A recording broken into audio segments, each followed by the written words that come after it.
Another Savior. Holy, holy, holy, holy, Adimebujuku. Another Savior. Another Savior. Holy, holy, holy, holy, Adimebujuku.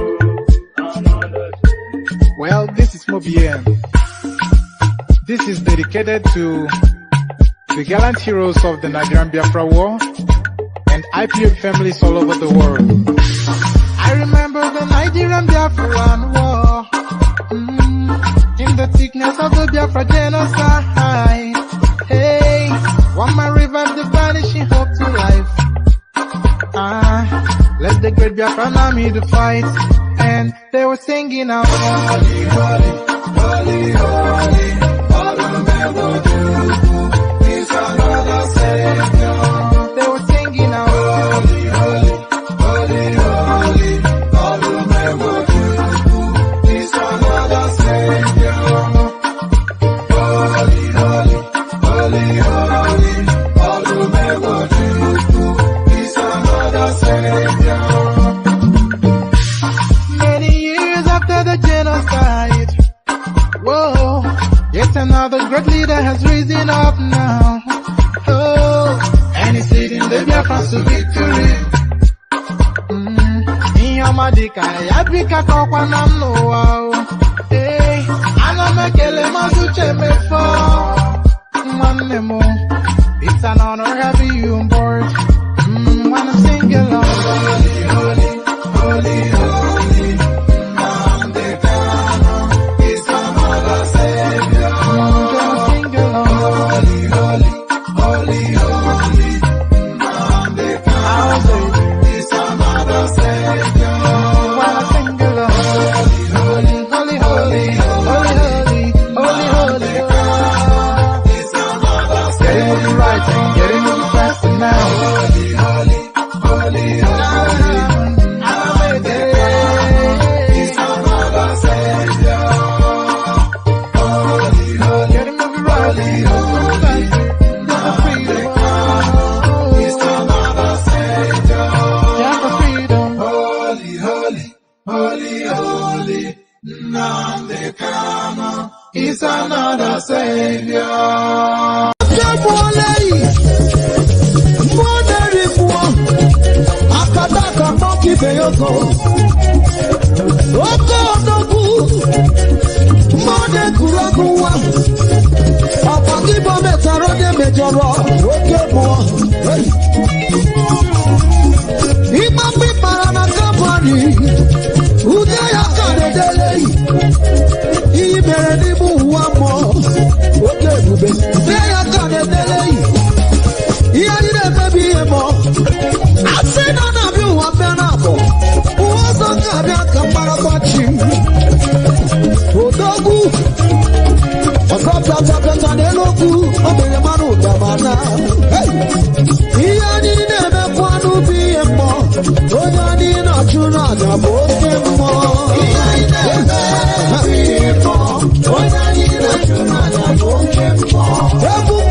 oko odogwu mmadụ egwuregwu nwa ọkwa gị bụ metara onye mejọrọ oke mmụọ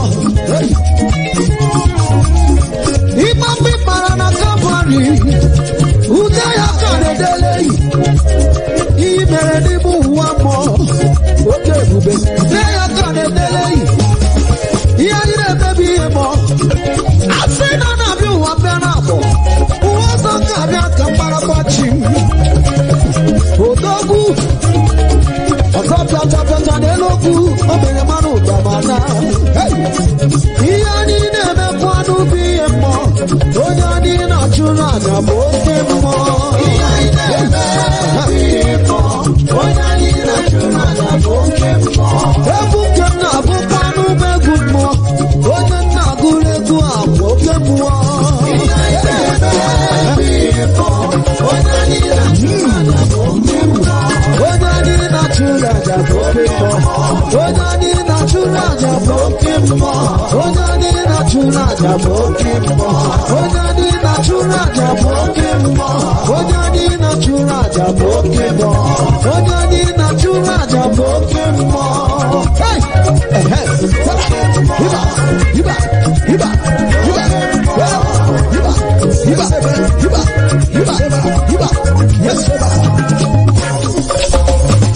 odogwu akata aka ọkwa ndị bụ ọdịnala gbogbo ọkwa ndị bụ egwu mmadụ mbọ nwoke tete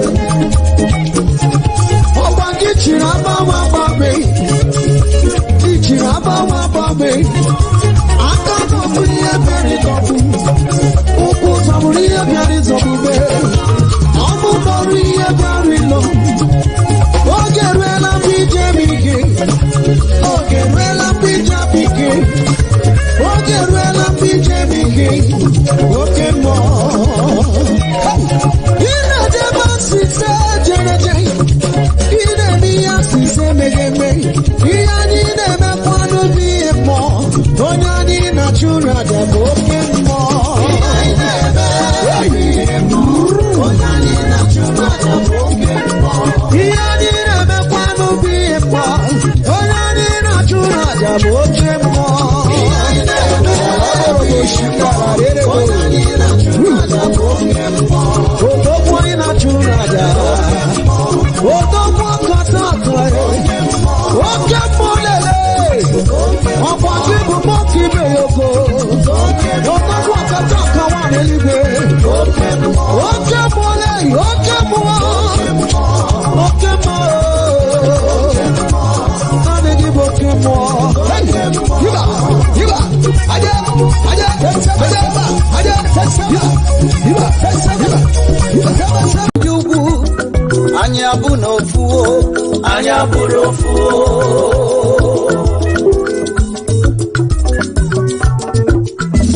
ọ gịnịzi n'ụdị iche ife dị iche riga abịa n'ekike anyị abụrụ ofu abịa n'efe Chukwu a na-akpọ n'ike elu ọ bụ na ọgụgụ isi Chukwu kwenyere anyị aka ọgbọ ya butere jelosi ọzọ bụ na mkpafọ ọbara atọka anyị nwere nsọ anabịa mkpa na nsọ ya nsọ anyị abụrụ ofu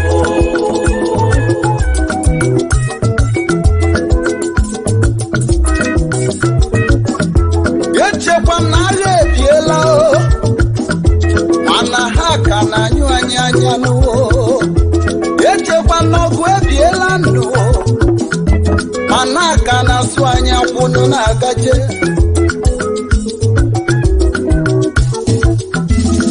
oke ala m egburu anyị asị anyị rapụrụ Chukwu ndị ugwu ebebe anyị asị anyị rapụrụ Chukwu herdsmen egbubenu asị anyị dibe anyị ga-atọ n'ibe akwa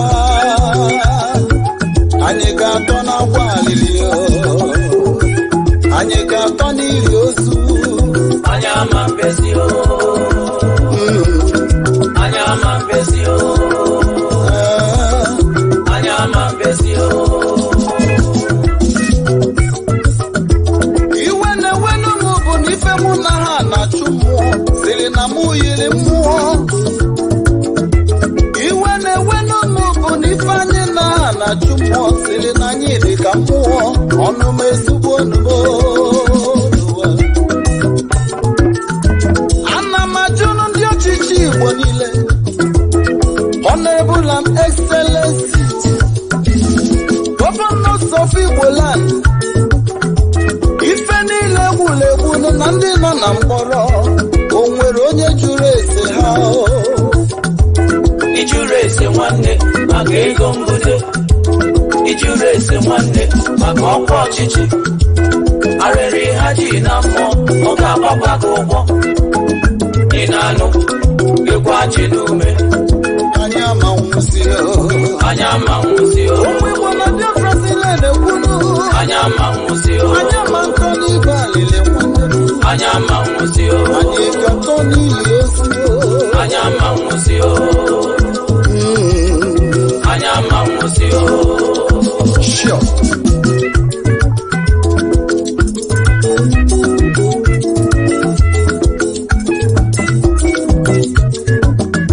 anyị abịakwa n'ọzọ, ọkpa ajụjụ ka m ji wee bịa agbanụ mbụ ọtọ n'ogwe, agbaba ọtọ n'ogwe, ọ bụ sogwe ka biri akụnụnụ, atụrụ mara ọmaranụ, atụrụ ofeke ofe n'isi n'ọfịa.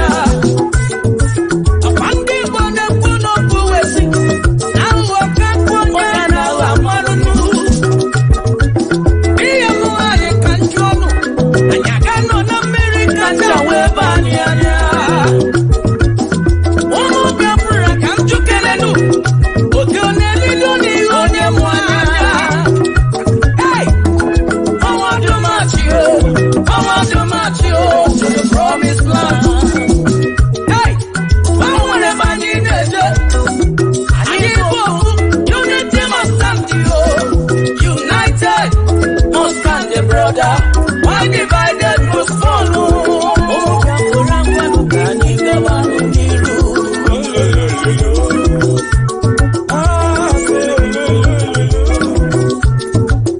Yalo will be a Brazilian, not Nigeria.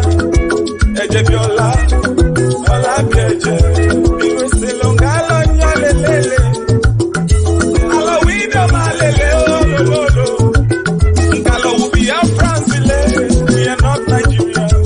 Odia, Nigeria, Isu, Amabalota, marriage is not by force.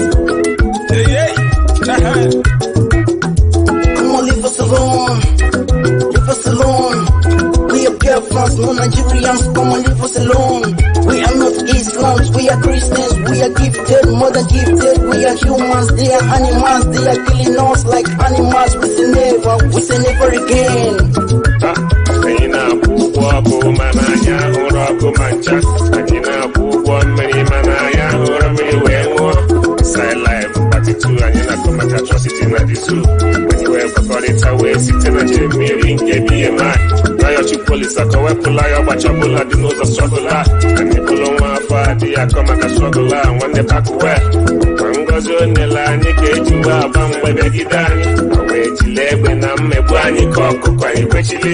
Ihe eme anyị nwanne, anyị dị eziokwu na-alụkwa. Ihe eme anyị bụ last bus stop ma ọ bụghị ya ka ọ pụọ. Ụmụ Biafra mma mmadụ, abịakwala m ọzọ, mana eji m ajụjụ bịa. Anyị na ndị ugwu, anyị abụ n'ofu o, Anyị abụrụ ofu o.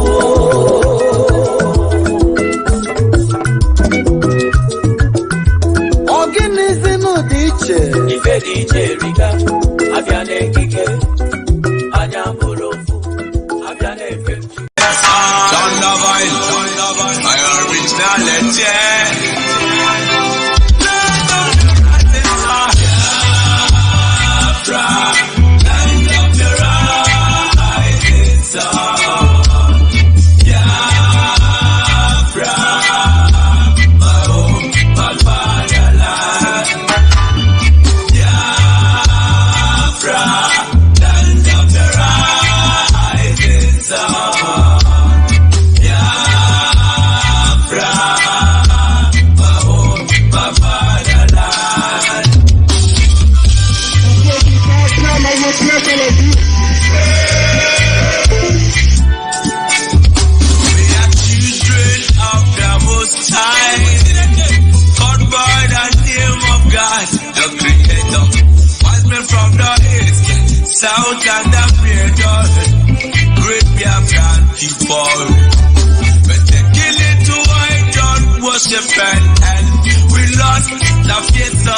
guy.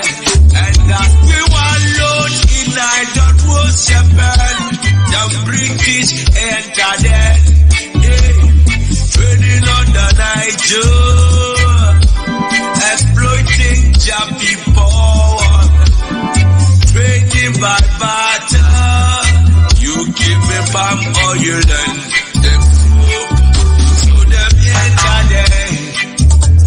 I brought in civilization, brought in job religion, and told us about America.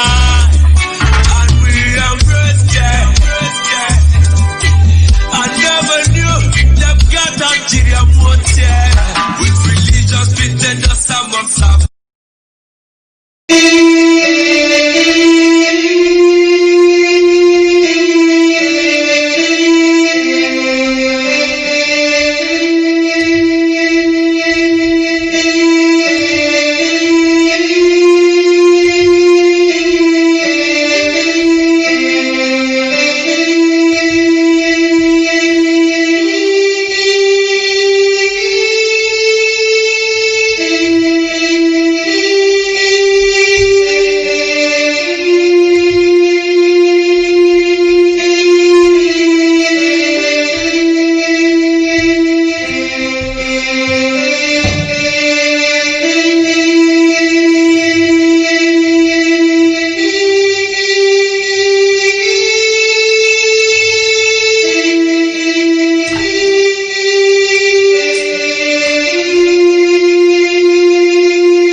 Good evening, wonderful people, great Biafrans, wherever you are on the face of this very planet. We welcome you to another exciting edition of our live presentation on this very day. Today is the 12th day, Wednesday, the 12th day of August in the year of our Most High Elohim 2020. The time now is precisely 4 minutes past 7 p.m. in the land of Biafra, and the same number of minutes past the top of the hour, regardless of where you are, where you're domiciled, where you live, your place of abode. Even those who are listening from their workplaces, we welcome each and every one of you. And as always, as I welcome you, I must also remind you to bring your pen and your paper with you, because this is the very finest university on the face of this very planet Earth. We are propagating the gospel of redemption, the gospel of hope, the gospel of restoration, the gospel of liberation, the gospel of independence, the gospel of enlightenment, the gospel that will take us from darkness into the light, the darkness that will never ever prevail over the lives of those who are called Chineke, the chosen children of the Most High. The work we are doing is divine. We have been mandated by heaven to restore this kingdom of God upon the face of this very earth. It doesn't matter what our enemy does. It doesn't matter how powerful we may presume they are.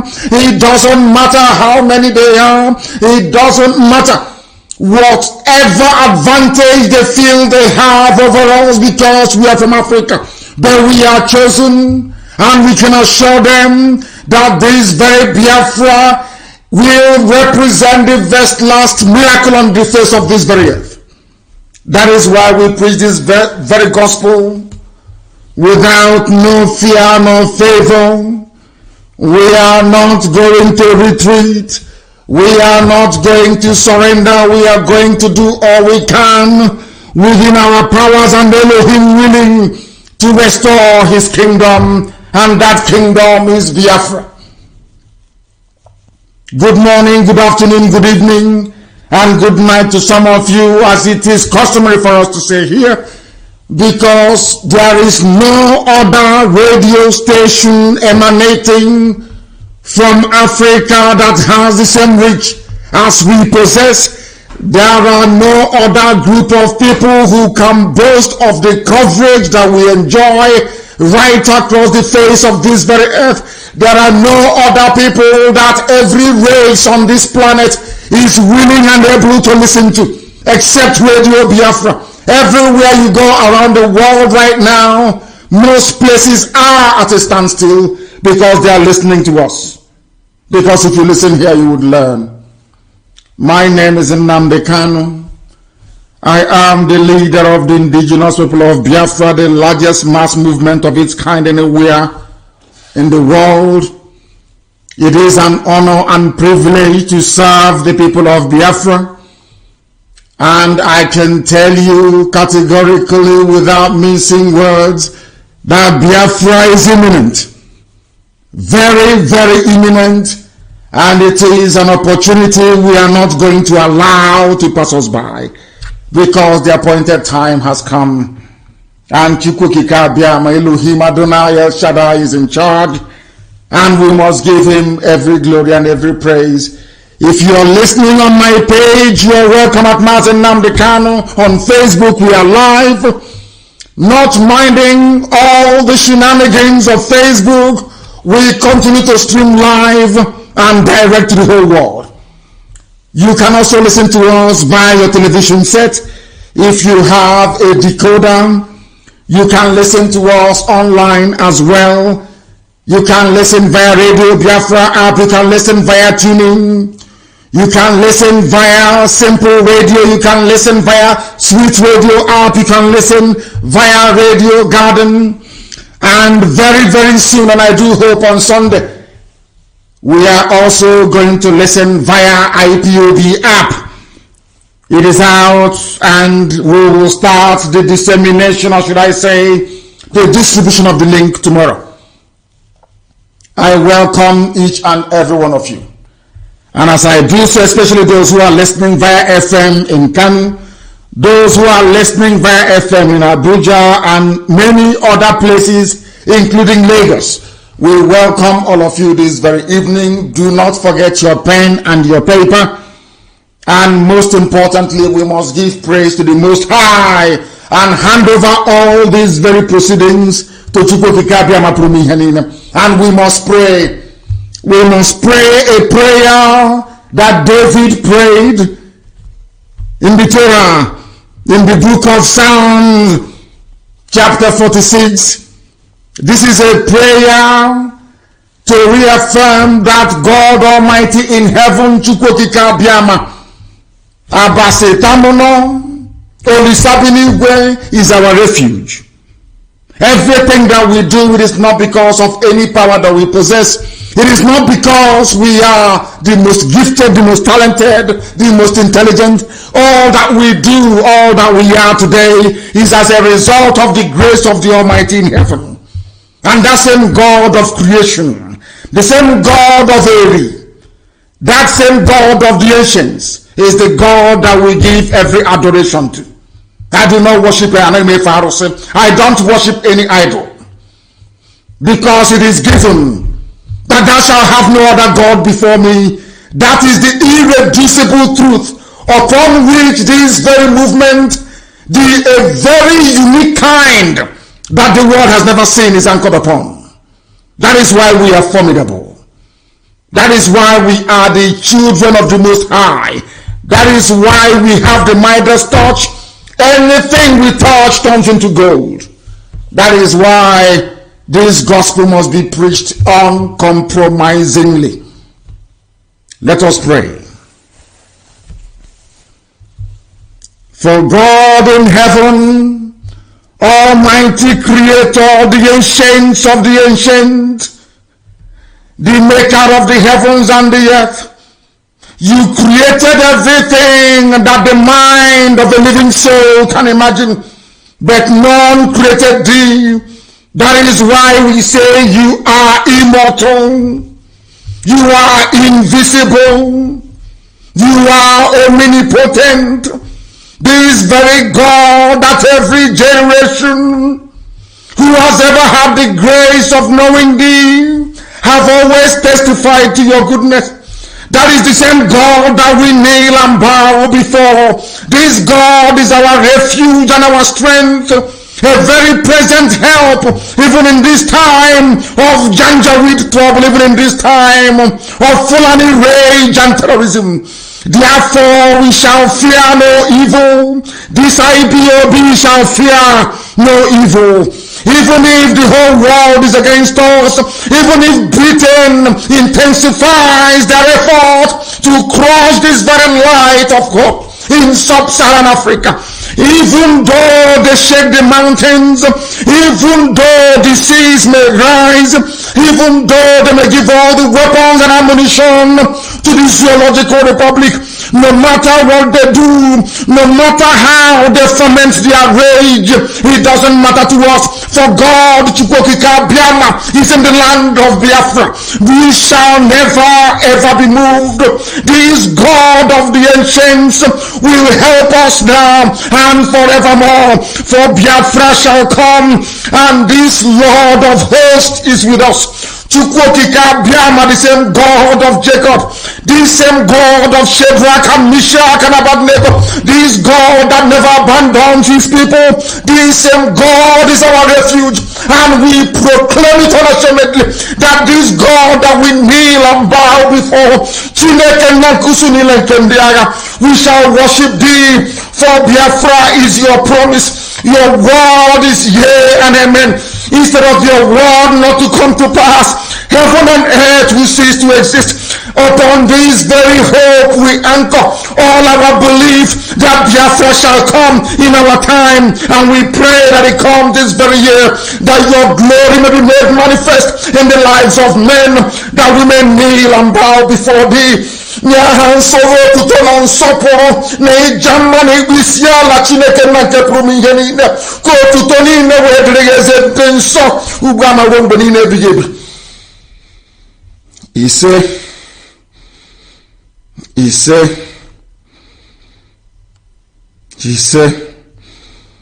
Mama Chineke. For a minute there I was in the spirit. As I am led to pray, so have I prayed, and we must proceed very, very speedily and without any hesitation to propagate this very gospel this evening. That is a saying where we come from, and the land of the ancients, in the sacred land of Biafra.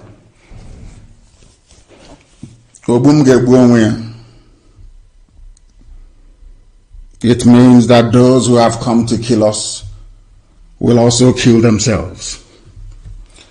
You must listen very carefully this evening, because the God Almighty that we serve have placed this very burden of banditry, this very burden of anarchy and strife even amongst our enemies. And I start this very evening by referencing a publication in one of Zoo newspapers, and the headline reads thus: Bandits attack Katsina community, kill one and kidnap two. This very headline this evening and its accompanying analysis is designed as a direct message to those who sponsor terrorism from Fulani land especially. Nasser El-Rufai, the governor of Anambra, of Kaduna State. I wouldn't say Anambra is Kaduna State. Things are happening in Anambra, of course, that is true. But Nasser El-Rufai is the governor of Kaduna State. These are the main sponsors of Boko Haram. I saw a link that somebody posted earlier before I came on air. That link had it bold, loud and clear, that the Fulani governor of Kaduna State, El-Rufai, is the chief sponsor of Boko Haram right now as we speak, and every Janjaweed movement that you have in the zoo killing people. And they say that the dead Buhari, in whose name they are pillaging and looting the zoo dry, is from Katsina State, rather. Today, bandits have attacked Katsina community as they've been attacking them from time. Some of you do not know that Katsina is a Hausa land, it is not Fulani land. Katsina belongs to Hausa people. And as I keep reminding us all the time, it was the stupidity of the Hausa people that allowed the Fulanis to come in and take over and establish their emirates across the whole of that part of the zoo. Today, they are paying the price for it. I am reading out this very news to warn Ohaneze, to warn Igbo governors, to warn any politician who may be harboring the intention of perhaps wittingly or unwittingly to advance the Fulani cause, which is the conquest of our land. I want to remind all those people, all of you, one after the other. As you can see, I'm speaking very, very calmly. I want to remind each and every one of you, if you're a politician, you're agitating for 2023 or 2096, as the case may be, for your presidency. For those of you who are talking up your prospects of belonging to a one zoo, one Nigeria, all of you should understand what is happening in Katsina today.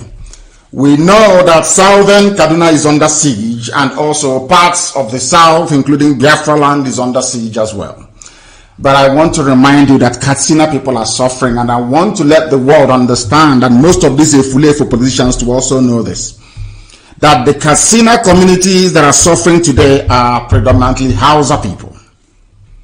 They thought that by giving their land, giving their soul, and being subservient to the Fulanis will save them.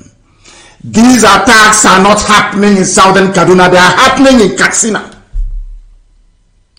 As I pray every blessed day, when I pray, I say to Chukwu Kikabia Maprumi Heninem, that same hand that our enemies use to poison us, that unwittingly they put it in their mouth, and they too will become poisoned. And that's what's happening in Katsina. The reason why what is happening in Katsina is very, very poignant indeed is this. These are Hausa people. The same thing today that the Supreme Court governor of Imo State is trying to do by pleasing the Fulani people. The same thing today that I understand what Okalu said, that he's going to fight for one Nigeria. Everybody can fight for one zoo. That is entirely their business. But I want them to understand the mess they are putting themselves and their children into. Because when the Hausa has conspired, the same way that we spend most of our time, especially Igbo men, gossiping every blessed day, not all about an insignificant proportion of them. The same way they spend their lives gossiping every blessed day was how Hausa people gossiped against their kings and their rulers, betrayed their people and gave their land to the Fulani, thinking that all will be well. I want to remind the whole world that even after nearly 200 years of having given their land to the Fulanis are still killing them in Katsina, because Katsina is Hausa land. I want every Efule, I want every saboteur, both those with feeding bottle and those who presiding over Nkwobi, I want them to understand this very clearly. I want you to know the consequences of your treachery. I want Ohaneze to understand the foolishness of their utterances. I want them to know the implications. You want to hand over our land to Janjaweed, the Fulani? Miyetiala. That is what all of you want to do. All of you criminals, all of you compromised idiots, all of you, some of you fathered by vandals during and after the war. I want some of you to understand that today, a Katsina community is under siege. Not one, not two, not three. Should I say communities in Katsina are under siege. And do you know why it's very, very interesting? It is interesting because Katsina is Hausa territory. There were no Fulanis in the geopolitical space that the British named Nigeria, until the Hausas allowed them to come in. The same way today in our land, There are no indigenous or traditional Fulani communities. But in Ebonyi State, Umahi is giving them land. They think we don't know all these things. In Abia State, Ojo Sokalo gave them law Upu. And now Okezi Azu is giving them Okwa. And I have all the videos. And as time goes on, I'll publish all of them. I want people to understand and reason. The essence of the lectures that we deliver here every day is for a black man to be able to reason properly. Because our problem is never white people. Nature was designed in such a way that the strong will always take advantage of the weak. That is how life is. That is why a lion can chase a leopard away, or chase a cheetah away, or chase, capture and kill a zebra and eat it. If a zebra had the same should I say, the same paws as, as a lion does, and can stand up to a lion, the lion won't eat it. But because in comparison, the zebra is weak to the lion, that is why the lion keeps hunting it. That's how life is. That is how God designed nature. That is why a king cobra can swallow another snake. Swallow it whole. Bite it, poison it, and swallow it whole. That is how life is. I want people to understand this, especially those of you who are misguided. Those of you who you're looking at the glittering prize, the charade that is the zoo presidency. I want you to remember what happened to Hausa people. And funny enough, still happening to them till today. That is why Fulani people, Mietiala, are in Katsina, as they are in Borno, as they are in Adamawa, as they are in southern Kaduna, killing people at will. And this thing happened this morning. They attacked a place called Gidangizo village in the Faskari local government area of Katsina State. They shot dead one man called Nasiru Alilu, who is 37 years old. These criminals stormed Gidangizo on motorcycles at about 12:30 a.m. and ransacked houses in the village. Who are these people? These are the foreign mercenaries, the foreign terrorists that El Rufai said he paid them to stop the killing in southern Kaduna. They have gone elsewhere. Of course, they're still killing southern Kaduna, but they're also killing elsewhere. Because once you encourage evil, evil has a way of exponentially expanding out of the control of those that set them up. I want Fulani leaders to understand this as well. All of you importing terrorism into the zoo. These are the consequences. All of you condoning the evil that APC has become. All of you who have kept quiet as one mask wearer after another have bamboozled and deceived all of you because you are not discerning enough, because you're not understanding enough. These are the consequences of it. I must commend Ondo State Governor. I must commend the Oduduwa race for spectacularly launching Amotekun in, I think now it's Ondo State, yes. Is it Ogun? I'm not too sure. It is posted on my page. I want Ojus Okalo to understand this. I also want the Supreme Court Governor of Imo State, the ex-419, or should I say current 419, Hope Uzodinma, to understand this very well. I want Ohanese to understand this, especially the idiot in Anambra that was talking rubbish. I am older than him and he's saying our children. I will knock him on the head if I catch him. He's a child talking rubbish. I want to let all these idiots understand one thing. That your acquiescence, your submission, your willingness to sell your people for the price of a political position or a contract or to be in the good books of the Fulani will backfire, not just on you, but on generations to come. Do you know one funny thing? When Hausa peasants were busy betraying their kings to Fulani emirs, they never knew that a day would come when Fulanis will attack Katsina. Because the three big cities, Hausa cities you had in the Sahel were Gobe, today Fulani too can call Sokoto State. Another one is Kano. Kano is an ancient city. Another one is Katsina.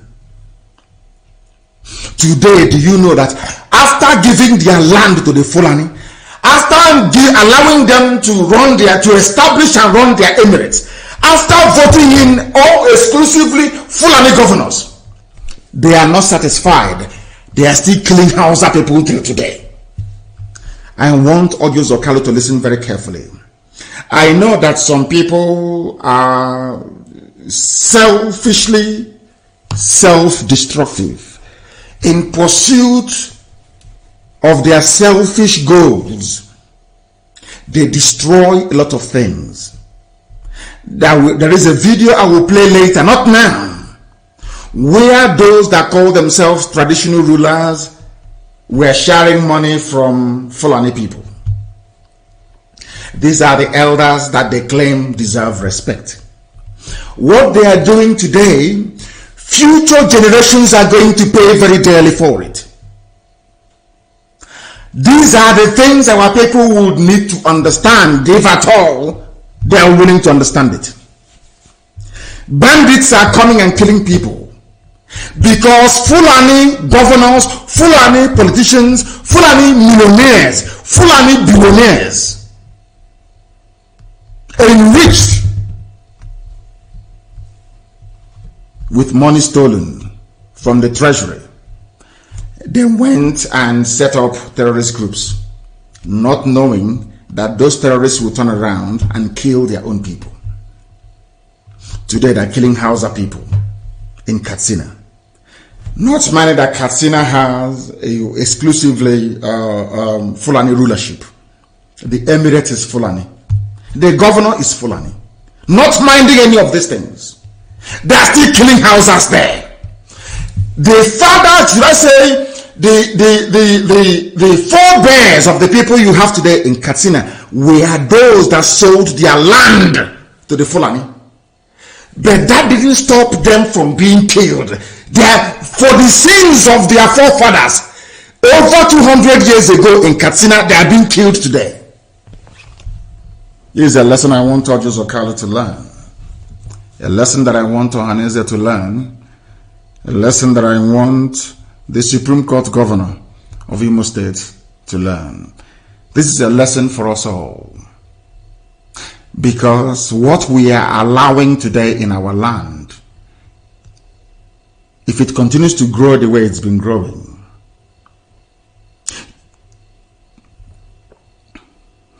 you see Ebonyi State,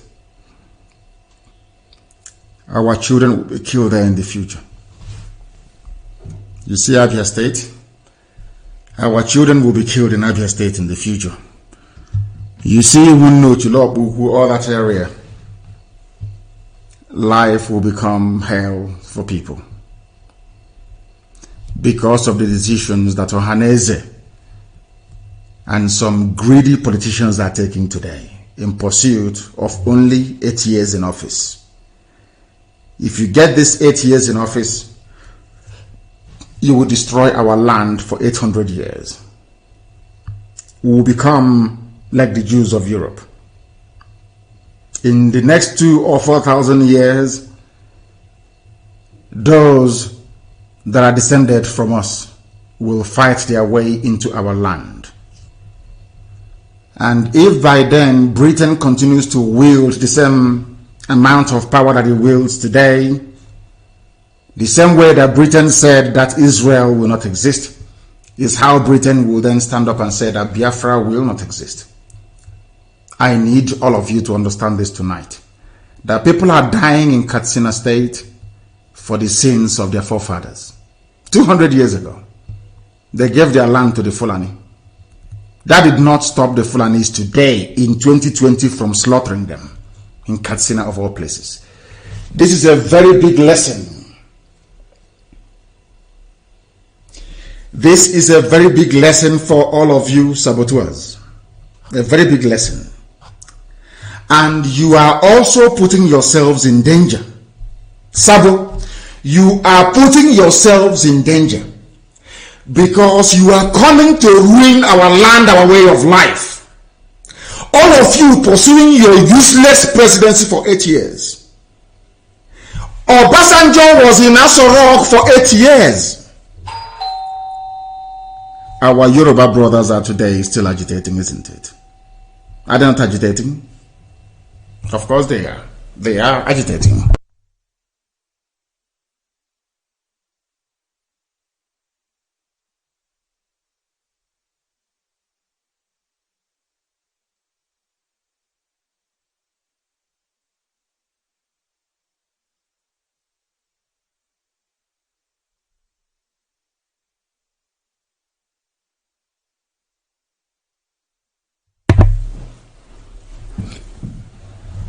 These are the things that I want our people to understand. That 8 years you're looking for today, the Yorubas had it. They had it for 8 years. And what became of them? Today they are agitating for the Duwa Republic. Today they are at the forefront of trying to return the zoo to the 1960 constitution of regionalism. 8 years did not do anything for them. Jonathan was in power for 6 years. What did he do for Biafra? Nothing. Today we are still agitating to have Biafra. All of them from the north that have been ruling for heaven knows how many years. What has happened? Absolutely nothing. People are dying even in Katsina today. What does that tell you? That giving you 8 years in office cannot solve any problem for you. It cannot do anything for you. We want to remind all of them, all of you who are clamoring and campaigning and talking rubbish about presidency and saying you don't want Biafra, or that you've been mandated to talk about one Nigeria. We want you to understand the damage that you're doing. All of you are behaving exactly like Azikiwe against the advice of Mazen Bono Ojika. All of you are behaving like you don't see exactly the same thing they were telling you don't see, he wouldn't hear. They were talking to him, he would not hear. They begged him, he said no. Unitary system, one Nigeria. And he paid with his life. All of you don't know history, you don't study history, you know nothing, your brains are empty. All you're seeing is money. All you see is money. All you are after is money, power and influence. And let me ask you a very simple question. How many people can remember who Jonathan's tenure in office? How many children today or adolescents can remember who Obasanjo is? I can assure you that not many people. These are the things that you need to factor in.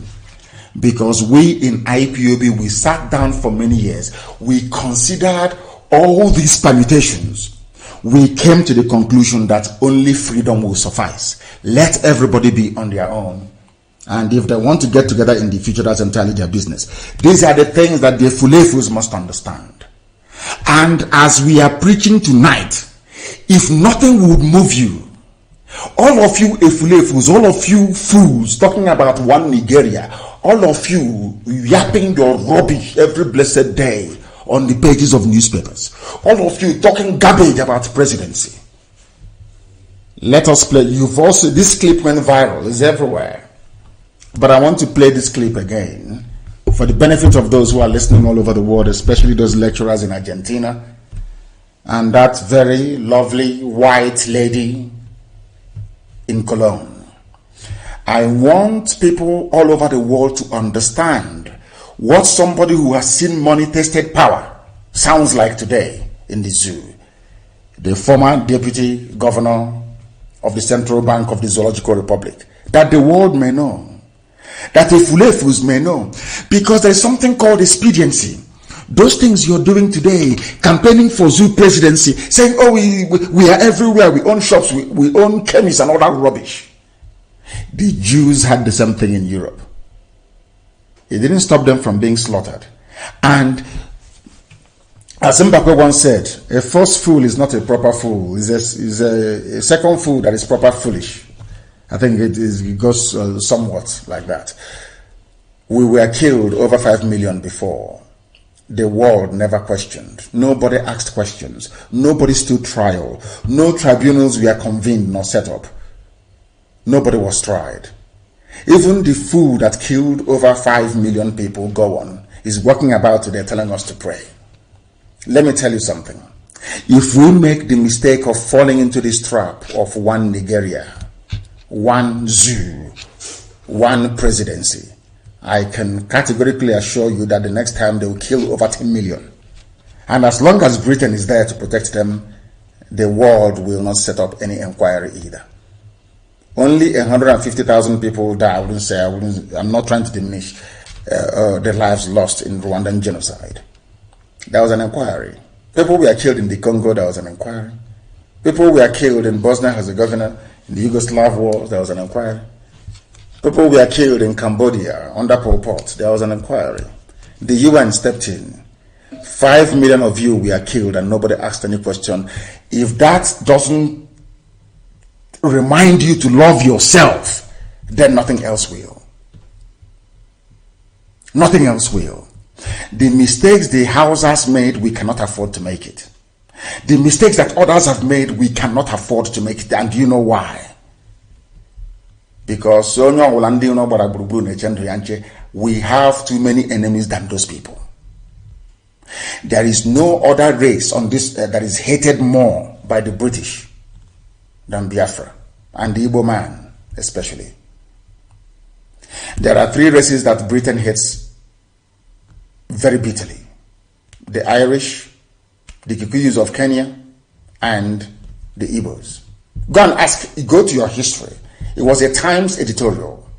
What I'm telling you, I read in a British newspaper. They hate us with a passion. That was why they set up the Willings Commission to divide us, despite the fact that you have more varied ethnic groups in the north than in the south. Despite the fact that the same British anthropologists wrote that Ibibio and Igbo are the same. Despite the fact that if you go to Wikipedia, you will see them write very clearly and legibly that Anang and Igbo, they are one. It is there. It is for everybody to see. Yet they set up a minority commission and established the Niger Delta rubbish, the nonsense you call Niger Delta, to divide us, to cut us into pieces. So we hate ourselves. But they went to the north. Nobody told you, all of you listening tonight, that there are more Christians in the north than Muslims. Are you aware of that? There are more Christians in the north. The same British defied the laws of geography, came down almost to the confluence of River Benue and Orumilio Obaro, that is the proper name. They call River Niger, and said the north starts from here. All of those things were engineered to hold us down because of what the British found in Enugu. Because of what the British, I'm not going to tell you what that thing is tonight. There was a treasure they found in Enugu. And that treasure reminded them that indeed these Biafran people are the chosen people of God. And Britain proceeded. They proceeded to make sure that the world will not hear about us. That the pyramids as in Sudan were the same rough pyramids you have in Egypt that we have in our land. Britain saw these things and they went crazy. They said, if we allow these people to emerge, if we allow them to stand as Biafra, light will come into Africa. And Britain swore over their dead body, will Biafra emerge. There is something that Britain doesn't know. I preached this gospel in the year 2015 and I'll preach it again tonight. You see, Britain will be taken over by Muslims. Write it down as I'm telling you now. Britain will divide. Scotland will go, Northern Ireland will go, and Wales will go. And you know the funniest thing? Britain will not know what is happening to them.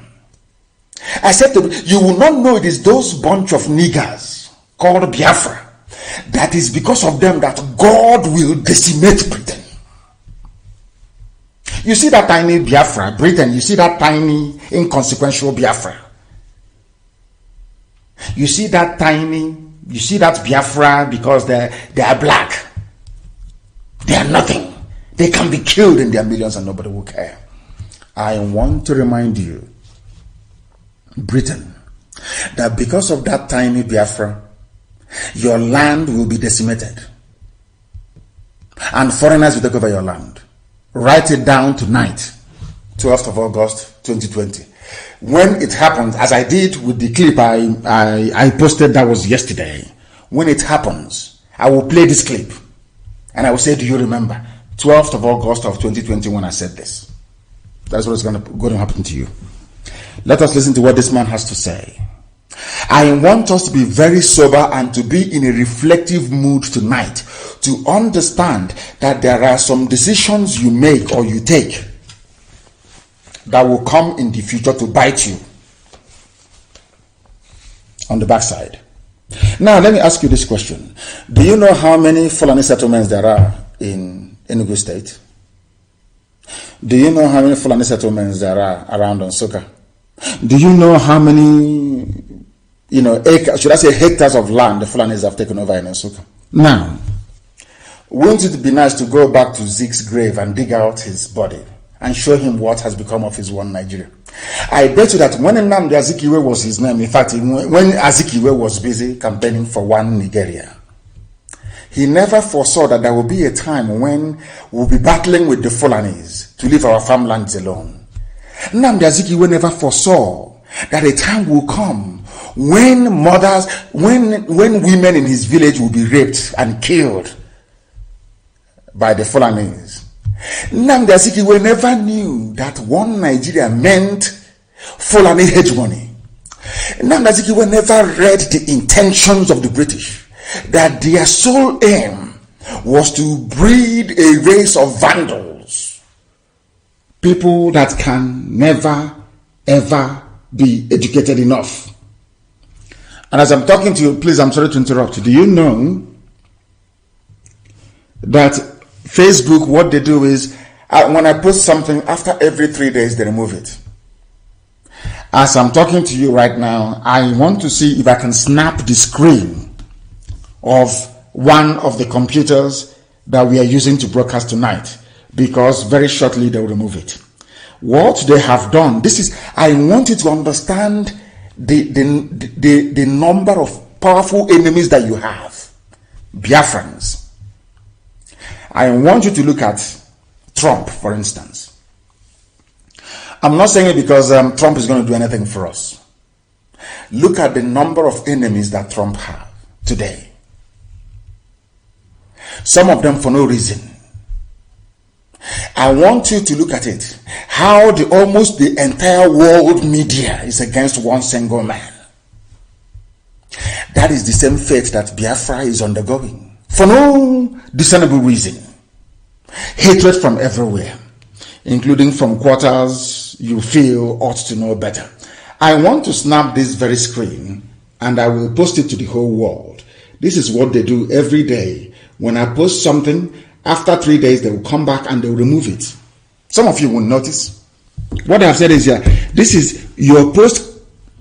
It says here, you can't post or comment for 3 days. This is because you previously posted something that didn't follow our community standards. You also wouldn't be able to go live again. As I'm talking to you now, they want to stop the live program. And for them to stop this live program from going out on Facebook, you know what I have said? They dug up a post that I made 3 days ago. This is the first time I'm hearing of this one. That not only are they going to stop me from posting, they said that I can no longer go live. If I click on this very thing now, those of you listening to me via my Facebook page will be cut off. Did we do anything to Facebook? The answer is no. But you see how Satan, because Biafra represents light, you see how hard Lucifer is working. Do you see why I am not surprised when you have politicians and saboteurs of all shades and sizes, so to speak, rise up against Biafra, because inadvertently they are working for darkness. The same thing that Britain did in the past is what they are doing today, without knowing it. If you told Zeke that, Zeke, you are being used by the devil, you are doing the devil's work by campaigning for one Nigeria, he won't listen. But today, around the same place where he owns his mansion or his compound in Nsukka, around the Zeke's flat that he took money from Africa Continental Bank, ACB, and built, that led to the death of Mbono Jike, not too far from Ipob in Nsukka, the Fulanis have taken over. But he's a learned man, PhD holder. I give that to him. But do you know that this PhD holder could not foresee the consequences of his actions? And today, we are the ones suffering it. That is what I want the Fulefus to understand. That is what I want them to have in mind. I want them to understand all of you campaigning for Igbo presidency rubbish. I want you to understand the damage you are going to do to all of us, to our children, and to their children's children. Goodluck Jonathan was the president for 6 years. Has Ogoni been cleaned up? Has Ogoni been cleaned up? Has he stopped people from fetching drinking water from the same creek that they defecate in and they wash in? What has happened? Do you think that by being in Asorok that you control the levers of power is that what you think? The answer is no. And look at the crop of people talking about Igbo presidency. What have they done? They are the ones that pocketed the money meant for Enugu-Onitsha Expressway. They are the ones that stole the money meant for Iguacha-Enugu Expressway. They are the ones who are there as politicians. There is no red line in our area. These are the same politicians who are there. No seaport is open in our land. These are the same politicians who are there. There is no single international airport from our land. People might say Enugu, but if you take off from Enugu, you're going to land in Kano before you proceed to Addis Ababa. If you might say Iguacha, if you take your Lufthansa or Air France traveling to Iguacha, you stop in Abuja first, thereby making it a local flight. Simple common sense. None of these politicians could reverse these draconian, almost punitive economic sanctions against our people. How, therefore, are they going to try and get one over their Fulani masters when their chief sponsor is a Fulani man? How is that possible? That is how I want our people to be able to reason. Now let us listen to what is happening in the zoo. We know everywhere is insecure. We know people are dying, people are being killed. But let us hear from those who are directly being affected, from them who they think is responsible for the mess. That way you will know the mess everybody is in. That way you will know the mess that 200 million people are in. People are in a mess and they don't know it. Let us listen, please.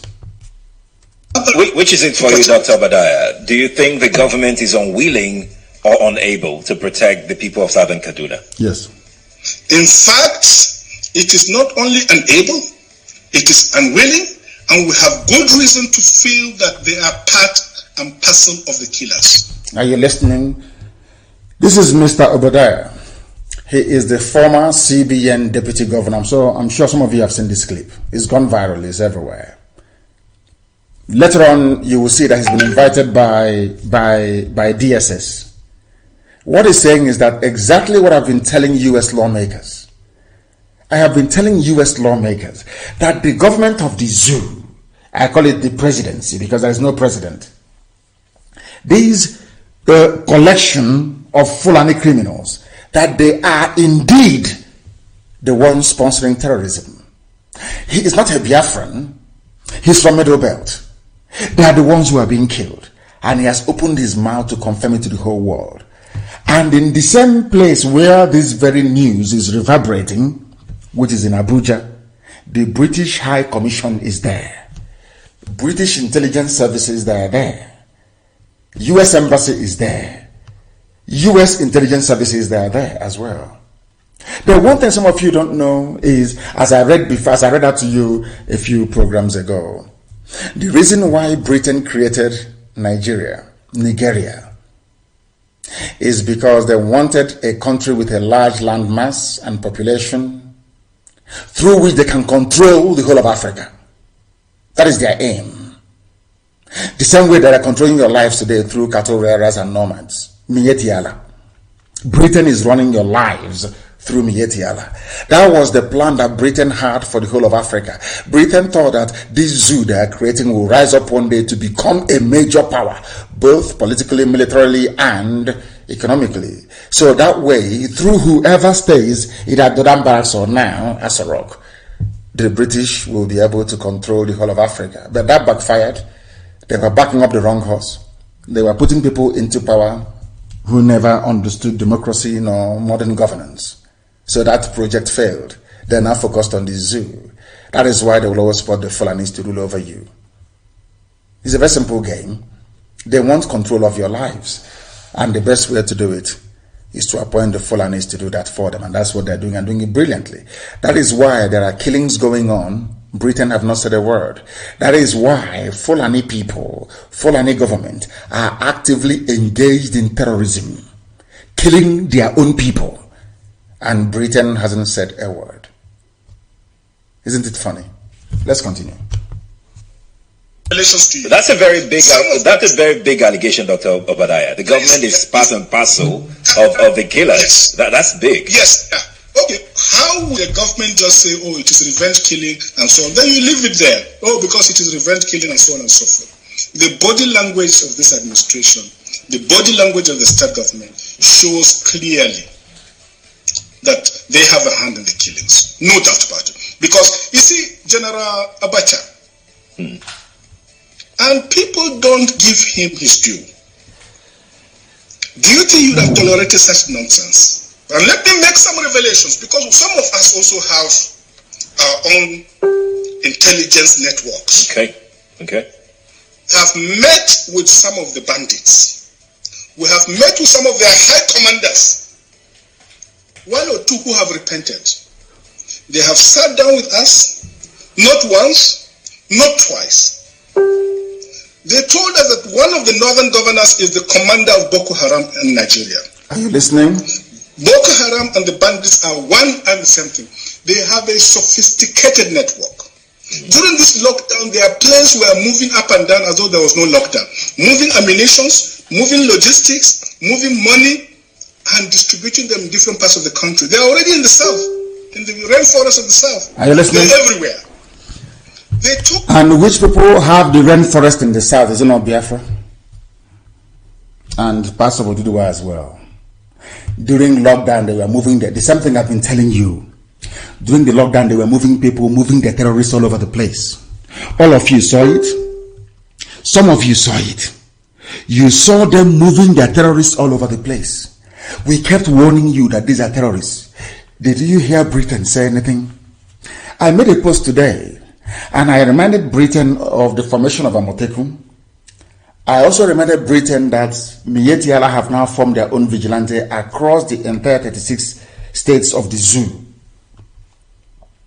The day now we launch our own, Britain will be the one to now write US and tell them to please watch IPOB very well because they are trying to foment trouble. Others have done theirs, they've not said anything. This man is telling you something that should, had this happened anywhere else in the world, there will be pandemonium, there will be a raft of condemnations from UN, EU, everywhere. Ask yourself this question. Why is it that no matter what the Fulanis do in Asarok, there is no word of condemnation from the British? Have you ever asked yourself why? Maybe one day you need to do that. The answers you will find, I can assure you, you will not like. Have you heard what this man said? They are now in the rainforests of the south. This is something that the likes of Ojus Okalu do not know. They don't know that this nonsense they are uttering now about presidency, this one Nigeria, that Nnamdi Azikiwe did the same rubbish.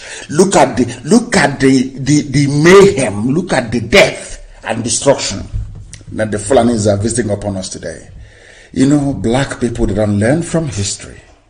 And we are told time and time, or we've been told time and time again, that history has a very funny way of repeating itself. The same rubbish is happening now. In their own era, it was Zeke, Zeke is learned, he went to America. Can you see his grammar? We fell for that garbage. Today we are suffering. Today some idiots are coming out campaigning. They are the political elite. They are the elders. Listen to them. The same way that our fathers listened to Azikiwe, look at where we are today. You want us to listen to this breed of almost half-educated illiterates. And think of what shall become of our children in the next 100 years. That is how men reason. That is how sensible, reasonable people reason. Now, tell me why in a country that claims to be a democracy, the presidency itself is actively involved in engaging terrorists to be killing people because they have an agenda, Islamization, of which Britain is in support of.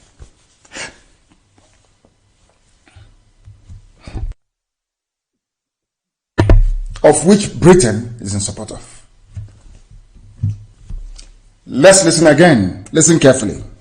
You leave it there. Oh, because it is revenge killing and so on and so forth. The body language of this administration, the body language of the state government shows clearly that they have a hand in the killings. The government has a hand in it. Because, you see, General Abacha, and people don't give him his due. Do you think you would have tolerated such nonsense? And let me make some revelations, because some of us also have our own intelligence networks. Okay. Have met with some of the bandits. We have met with some of their high commanders. One or two who have repented. They have sat down with us, not once, not twice.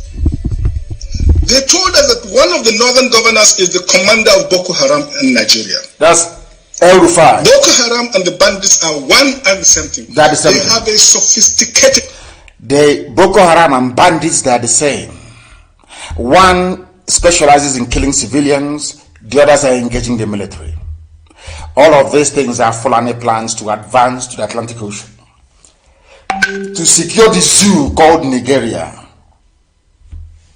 To secure the zoo called Nigeria for their children and their children's children. Everybody is saying it that they have failed. I want to read a news that have just been sent to me. So all of you listening to your so-called South politicians, you are handing over your future, the future of your children, to cattle headers in Mietiala. If that is not the case, why would somebody, a respected governor like Autumn, say that we have failed Nigerians as leaders? They have all failed. These are failures. A sitting governor is saying that they are all failures. People who, now listen, I don't know how to explain this so people can understand this very clearly. Now listen. The people telling you about one Nigeria and the Igbo presidency, they have been in power for a very long time. Since after the war, they are the group that the Fulanis groomed into leadership. Not grooming them to serve you, grooming them to serve their interest, to impoverish you, so we can all travel abroad in search of greener pastures, and we leave our homes open, so that we can no longer marry our daughters. Because most of our men who are outside are married to outsiders. Our daughters are at home, most of them are not, but they keep going to church and keep praying, but there is no husband. Because those who are supposed to marry them are all abroad, married to foreigners all over the place. I'm not blaming anybody for that. That was what the condition gave. People had to travel abroad to go and look for greener pastures. But in our thinking, in our psyche, because of course if you travel abroad, you need to marry a citizen of that place for you to harmonize your papers. That is true. Or you claim asylum, as the case may be. Now, what I'm asking you is this. Do you know that when people travel abroad to in search of greener pastures, we forget that back home we are creating a social disaster. There are now many of our sisters that nobody can marry. But when we are traveling abroad, we never think about it. When we are looking for green paper or asking for residency, we don't think about it. We marry foreigners, we marry outsiders. Our sisters, nobody marries them. Now you understand. These are what is called the unintended consequences of our actions.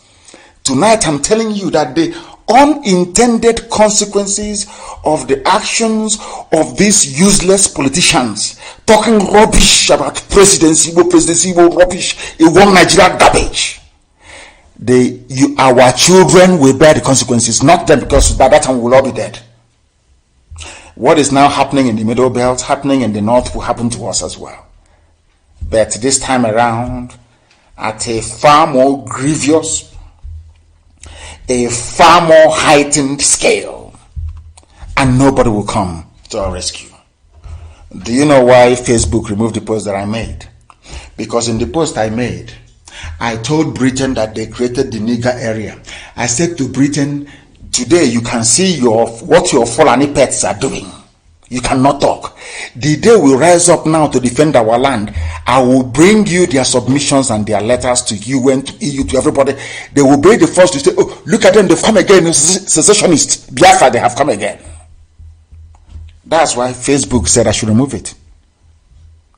Facebook said I should remove it. In fact, they've removed it for me, not even that I should. And they have banned me. So I don't know if this very broadcast is still going. And I'm sure they will tell me. If this broadcast is not getting through, I'm sure somebody somewhere will tell me. It is still ongoing on my page. These are the enemies you're facing. Very powerful, but you don't know. Their plan was to depopulate our land. Their plan is to keep sponsoring all these terrorists until we flee from our villages. Their plan is to take over our land. And I can assure you, no world power will come to our rescue. For the simple reason that one of the few good people left, which is the US president, he's under siege. Trump is under heavy siege. From the left, everywhere he's being bombarded. Because he's doing the work of God. Look at where we are today. A man is telling you that the government of the country some of you pledge allegiance to is complicit in the murder of you. They are slaughtering all of you. And nobody wants to come out to protest en masse. Nothing is happening. Compare that to Lebanon, where ministers are resigning. People are out on the streets demonstrating in their millions. Compare that to your apathy as a black baboon in Africa. It is very clear. This man have said it all. What else do you want to hear from me? And the reason why I said that Governor Autumn is one of the few reasonable, sensible politicians in the zoo, because he calls it as it is. That is why I respect him. He says things the way they are. He said, allow responsible citizens to carry assault rifles. Only, can you believe that people are sick? Can you believe that in a country you claim is yours, Nigeria, only one group of people are allowed to carry AK-47 assault weapons? Who are they? Fulani Miyetti terrorists with their cattle. Every other person is not allowed to carry AK-47. Governor Autumn is saying, allow ordinary people to defend themselves. A sitting governor. The same thing I told the whole world in 2015, that they are coming. I told you they are coming. In 2014, I said the same thing, that they must come. Have they not come now? Now, a governor, the same thing that I said, they said, it's reasonable felony that all these baby saboteurs, they were producing it and giving it to every government of the world. They gave it to the Canadians, they gave it to the US government, they gave it to the Australians, everywhere. The same thing I was saying, give us arms to defend our guns and bullets to defend our land, is what a governor said today, in the newspaper. I'll read it for you. Breaking, it says here. It was published by Vanguard newspaper. Let responsible citizens carry guns, assault weapons, to match Miyetti Allah. Miyetti Allah are their foot soldiers. Miyetti Allah is in Boko Haram. They are in ISIS. Miyetti Allah is in Al-Qaeda in the Maghreb. This Miyetti, they are the bandits themselves. Your useless Miyetiala, they are the criminals. They are the killers. Britain, have you heard Britain talk? No, never. Now listen. The governor of Benue State, Samuel Autumn, on Wednesday appealed to President Muhammadu Buhari, led, because they know he's no longer there, led federal government to allow responsible citizens to carry guns such as AK-47 to prevent criminals from attacking harmless Nigerians. Was it not what I said at World Igbo Congress in 2015? This was what I preached on Radio Biafra in 2014. After how many years? About 5 years, so to speak. A governor is saying it. And nobody is charging him with treason. Nobody wants to hang him. Nobody has made an attempt on his life to kill him. I survived 2 assassination attempts. One at Obakala, one when they stormed my house. 2 attempts to kill me. I have the videos. I have not shown you the video of the one at Obakala. Somebody shot it, he was with me. One day I'll ask him to release it. I have survived 2 onslaughts. They were shooting at us.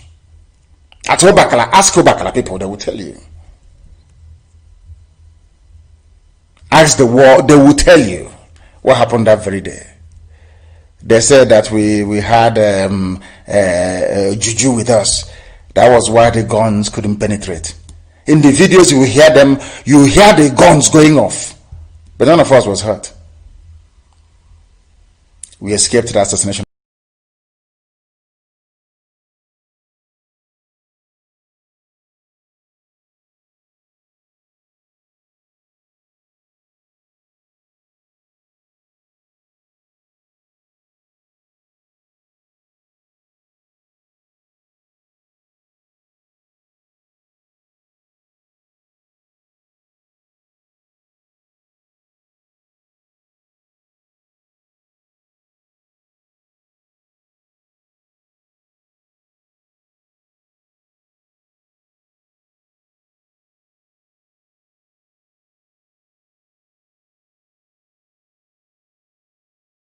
Defend yourselves.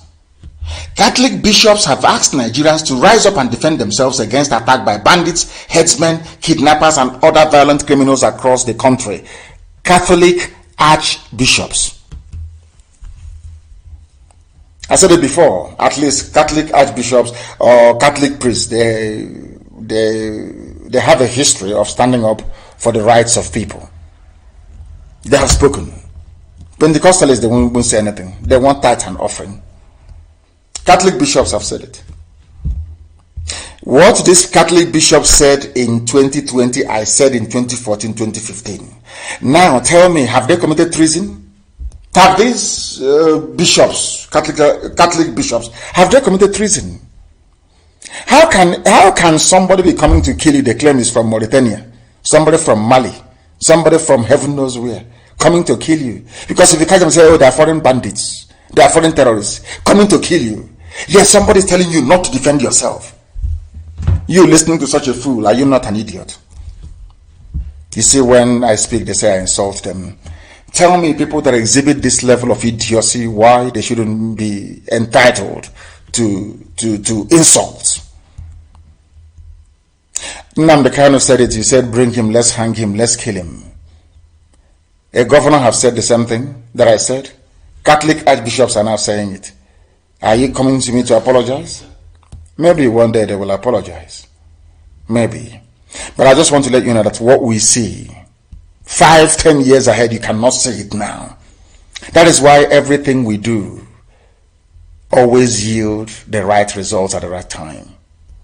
There are some things that we say on air. There are some things that I say to people. I tell them. They find it very confusing and baffling. They wonder, how is that possible? But one day it will happen. By the time in 2015 I was telling World Igbo Congress to give us guns and bullets, people thought I was crazy. They said he's a warmonger. He wants to start war. And I said to them that I have seen something you cannot see. They said, how? Are you a prophet? Are you a man of God? I said, I'm not. But I preach the gospel of Elohim. Chukwu Kikabiyama gives me revelations, and I tell you, and it will come to pass. They said, no, it's not good enough. That thing I said 5-6 years ago, Catholic bishops are now saying it today. A sitting governor is now saying the same thing. What does that tell you about us? That we are very special. Very, very special, I assure you. We see things that others cannot see. And when I tell you that the zoo is gone, the zoo is gone. If I tell you that Biafra has come, Biafra, that is nothing. Let me tell you something. People, I said this last week. The reason why I said Biafra is the last miracle is because despite all the opposition against the emergence of Biafra, especially from Britain, Biafra will come. That still is a miracle. Not by what you and I are doing, but by the grace of Almighty God in heaven. Catholic bishops have told you, defend yourselves. Do you have AK-47 where you are now to defend yourself? If they now come to your village to ransack, which is they come in army and police uniform, they now come to kill. Tomorrow we'll put it on Facebook. Hey, what is happening is bad. This country. But meanwhile, may the soul of the departed rest in peace. End of story. Remember all our righteous indignation and outrage at Ozowani massacre in Enugu. And I'm saying, go and Google Ozowani massacre by the Fulani. Go and Google Nimbo massacre. What I'm saying to Ojo Zokalo, that fool from Ohaneze in Anambra State, that idiot. What I'm saying to you is, do you think that when Nnamdi Azikiwe was championing his one Nigeria with Ahmadu Bello and Tafawa Balewa, that he thought one day that these same people will send their grandchildren to come and kill his own grandchildren? He never knew that. But one man saw all these things. What I'm telling you today is not new. There was one single man, a Biafran, that saw all of these things. He called Azikiwe to what? The same thing we are telling Ohaneze today and all these Efulefus. These people that keeps talking rubbish every day to BBC, but talking nonsense. What we are telling them now is, I want to remind them tonight to remember that man called Mbonu Ojike. Mazen Mbonu Ojike told Azikiwe, this your World Nigeria project will backfire. Ask Mbazulika Meji, ask those who are close. I'll ask our father Mbazulika Meji, he will tell you. He was close to Zik. And he knew Mbonu Ojike very well. Go to Mbazulika Meji and ask him, what killed Mbonu Ojike? He will tell you. Ask him, what was Mbonu Ojike's philosophy? Mbonu Ojike kept warning and telling Zik, one Nigeria is bad for an Igbo man. One Nigeria, let's go home. Zik said, no, we are everywhere. We have a shop in Guzo. An Igbo man has a chemist. Can you believe such rubbish? An Igbo man has a chemist in Sokoto. An Igbo man is building one small hotel, Hotel Jalingo in Bedugri. Look at where we are today. And I'm warning you, you see this crop of politicians and errand boys for Abuja. Some of you don't know, but I will tell you tonight. Do you know the reason why they insisted that Hope Uzodinma should be the governor of Imo State? You don't know, but I will tell you. You see, that is how the Fulanis think. The Fulanis, they think ahead.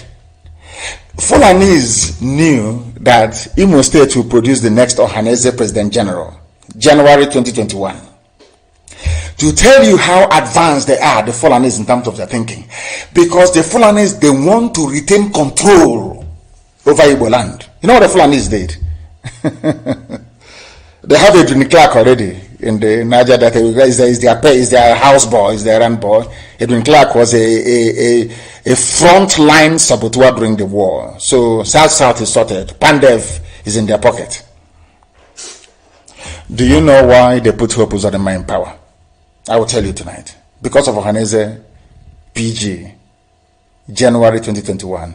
It is the turn of Imo State to produce the next Ohaneze President General. And they know that it is the prerogative of the governor to nominate somebody and then cajole the rest of the governors to put that person in power. That was why they put Uzodinma there. Nothing more, nothing less. So you don't know. I'm telling you now. They knew. So they went from number 1 to number 4. What is important for the caliphate is not who occupies Douglas House. They want to determine who will come out as Ohaneze President General. to continue the shambolic misguidance of our people. And they will get it. Because Osadoma is there. He's not going anywhere. Until 2021. Until they put Ohaneze PG, they will fly him now to Sokoto to go and sit on the floor in front of the Sultan. The idiot will come back and tell you he's Ohaneze PG.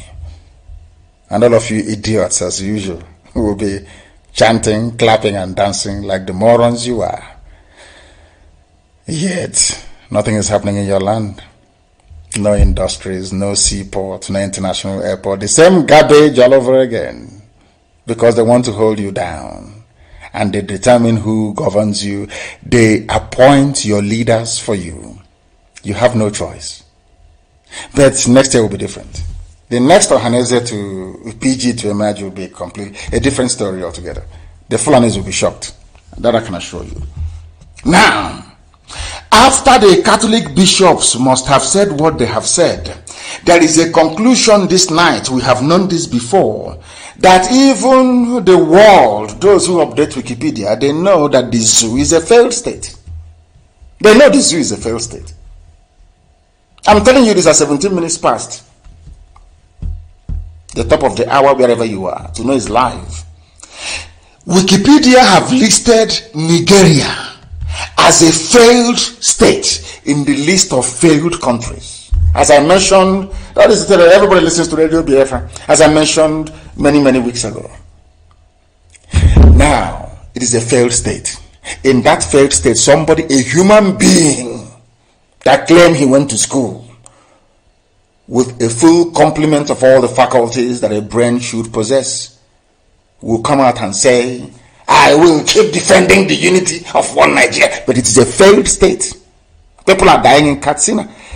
A former deputy governor of the central bank is telling you that the government themselves are the ones sponsoring terrorism. People are dying in your village. Fulanis are taking over your land. Your mothers are being raped. Your daughters being cut into pieces. It doesn't touch you. What matters to you is position. Let me go and control the budget and steal even more money. Do you see why the bunch of people you have are all failed leaders? Failed, completely failed. The only thing that gave honor and pride to our people is not IPOB. Without IPOB, which other honor do they have? They have nothing. And they're standing on that IPOB to be talking rubbish. You want presidency. The same rubbish Azikiwe did, presidency. The same nonsense Ironsi did, the presidency. Where are we today? You people you don't reason. Don't reason very well. I feel ashamed for you people. You are in a failed state. A state that the whole world, even UN, recognizes as a failed state. You're yapping rubbish. Talking absolute garbage. Nonsense upon nonsense. Complete failed state. And you have no... Are we shut down?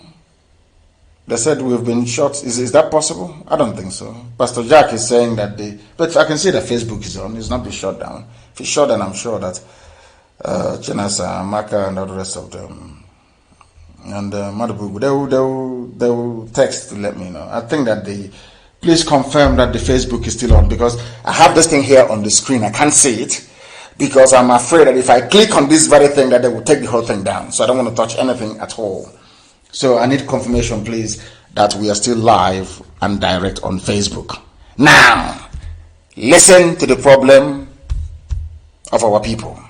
Why we cannot reason like human beings, I have no idea.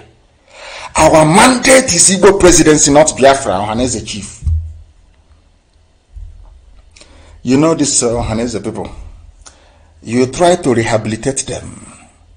You try to teach them. You try to lecture them. You try to get them to reason like people who are involved in, should I say, socio-cultural development of their people, and all the time they refuse. Imagine the type of comment coming from the mouth of somebody who says he's a Ohaneze chief. Because we gave them the leeway, because we spoke to them, because we said we'll be nice to them, Can you see the nonsense coming out of their mouth? Unguarded utterances. When it was the time of the Yorubas, when they wanted to agitate, using OPC and the rest to agitate, did any Yoruba politician come out and say, we don't want to do what we want is a Yoruba presidency? You see how foolish people are. You see, when I say that, they say, I don't want to insult anybody in Ohanes, but you see how daft they are. I'm asking you a simple question. When OPC's agitation was raging for Duduwa Republic, and they produced Olufalaye and Obasanjo to contest in 1999, I'm asking you fools, some of you idiots in Ohanese, I'm sorry to say, but I have to use this type of language because you people are fools, you don't know anything. I want you to go back and show me where any frontline Yoruba politician or elder came out and said, we are warning OPCO, what we want is Yoruba presidency, not to Duduwa Republic. I want to prove to the world that these people that, some of these people that speak for Hanese, they're just fools. They have no brain. They claim they're politicians, but they know nothing. They don't know what is called leverage. They have no idea what a leverage is. Let me give you another example. When Fulanis formed Boko Haram to kick out Jonathan, and Boko Haram was killing people everywhere, I will get to it later on, and Ihejirika was fighting them. What did Buhari say? Did Buhari say to Boko Haram, stop what you're doing, or we are only interested in the Fulani presidency? I want to prove to the world that an average Igbo errand boy, stroke politician, is a complete dumb fool. They have no brain. So you cannot come and make a forceful point for your useless Igbo presidency. You had to use Biafra to prove to your Fulani masters, I'm loyal to Nigeria. But I'm asking you now, everybody knows what Boko Haram stands for. They want a caliphate in the north. Buhari won election in 2015 supporting Boko Haram in the open. Are you following what I'm saying? Igbo efulefu, and can you reason at all? A idiotic Igbo efulefu, Hanezeka, is your brain. Can your brain actually articulate? All of you idiots, one Nigeria, this one Nigeria, that. I'm asking you, when Buhari was defending Boko Haram in broad daylight, an attack against Boko Haram is an attack against the north, did he say to Boko Haram, our problem is Fulani presidency, not caliphate?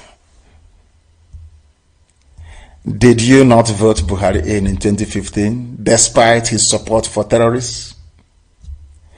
Did you not have a choice of choosing from two Yoruba men, Olufalaye and Obasanjo, as a direct result of OPC's agitation following the annulment of June 12? Not Nadeko, grassroots agitation on the ground by OPC. They gave them two presidential candidates at the same time. They invoked the doctrine of necessity. But a typical useless, daft, Igbo idiot politician with no brain. You think by attacking Biafra that the Fulanis will give you Igbo presidency. See how foolish they are. I've been able to prove it to you, how daft you are. I want you to go back and get me any condemnation of Boko Haram pre-2015 from Buhari. None. He was supporting them. I'll read it for you later. When you tell these people that, your elders, the elders of their brains are empty, they know nothing. They were all groomed by Fulani people. Fulani brought them out. The same way they put hope on them there to control the outcome of Ohanese leadership tussle come January of next year. I'm asking you, I want you to show me where a Yoruba politician rose up in 1999 or before 1999 and said, our problem, Gani Adams, you're warning you, our problem is Yoruba presidency, not all these things you're doing. And they still got it. Two Yoruba men contested. I want you to show me where Buhari came out and said to Boko Haram, we don't need your caliphate. You're causing us problems. You're causing us problems. Show me. Instead, Buhari said, they are our brothers. An attack against them is an attack against the whole North. Did he not win elections? Igbo efulefu. They know nothing. Yapping rubbish. One Nigeria. We want one Nigeria. I will defend one Nigeria till I die. People talking rubbish. Our mandate is Igbo presidency, not Biafra. Ohaneze chief.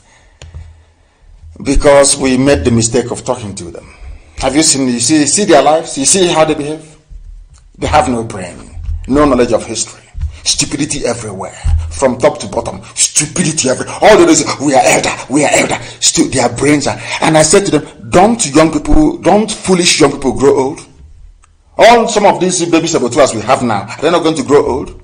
So when they grow old, they become elder as well. Is that correct?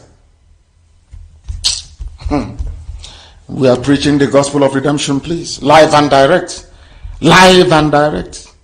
And the Vanguard newspaper today rushed and published it. Igbo elites have turned down on Nnamdi Kanu's rhetorics to achieve restructured Nigeria. Only Igbo politicians, or should I say Biafran politicians, they are the only ones that think that attacking their own people will advance their goal. When I came out, I attacked the enemy, the Zoo state, Fulani Janjaweedism. But some of this, do you see how they groom their baby saboteurs to follow after them? A slave life. They never attacked the Fulani Janjaweed. They never attacked what is happening in the zoo. It is Nnamdi Kanu's rhetoric. So by speaking this way, you want Fulani to love you and embrace you. So what you're saying to Fulani is that we are prepared to sacrifice Nnamdi Kanu to you, as they have done on 2 occasions.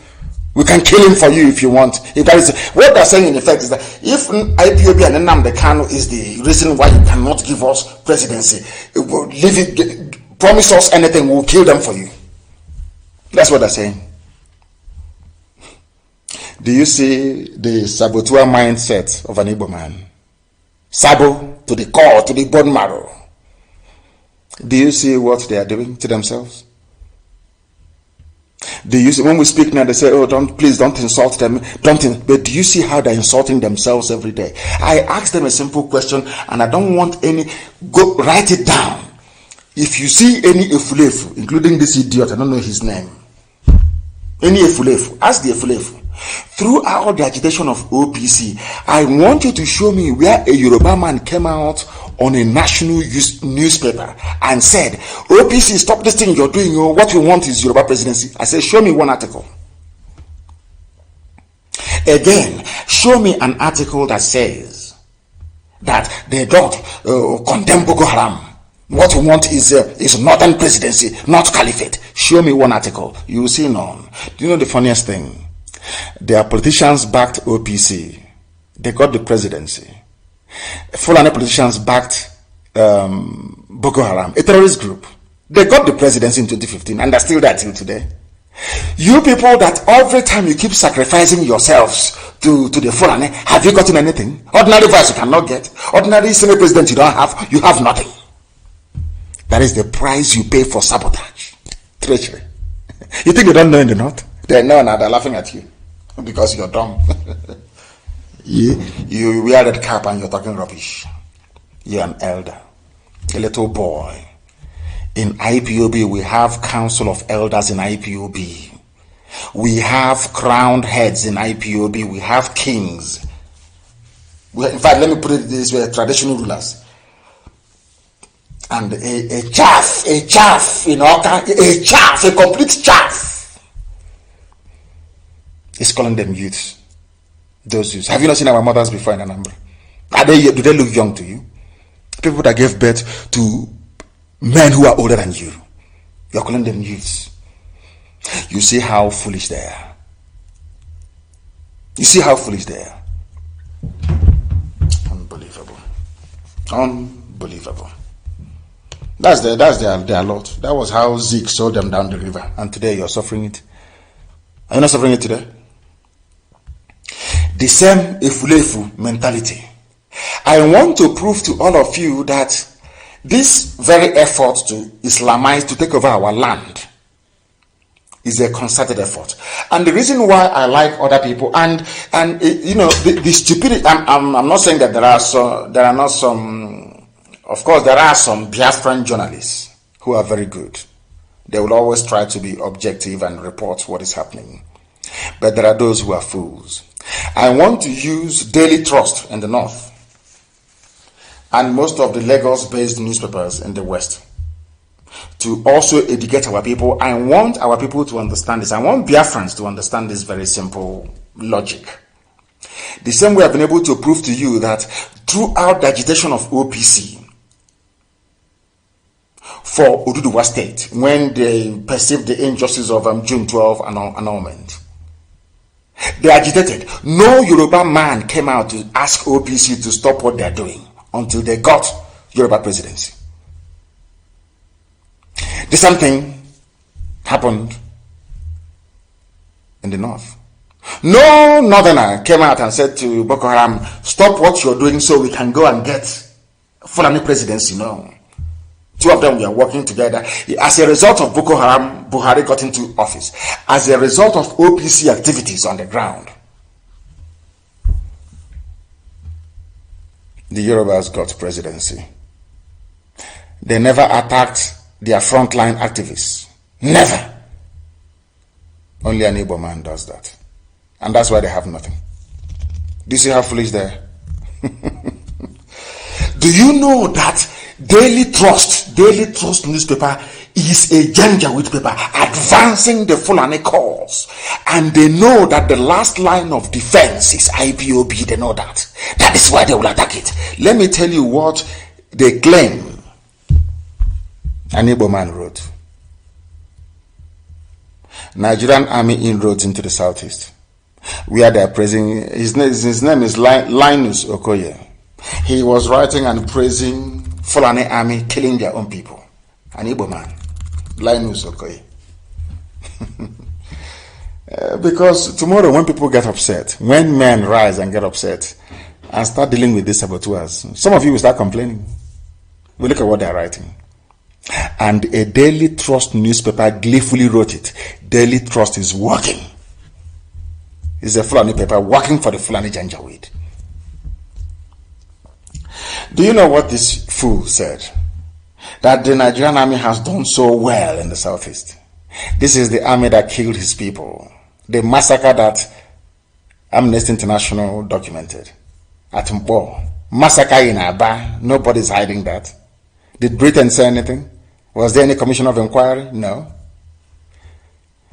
An Igbo man is praising a Fulani army, more or less, for killing his people.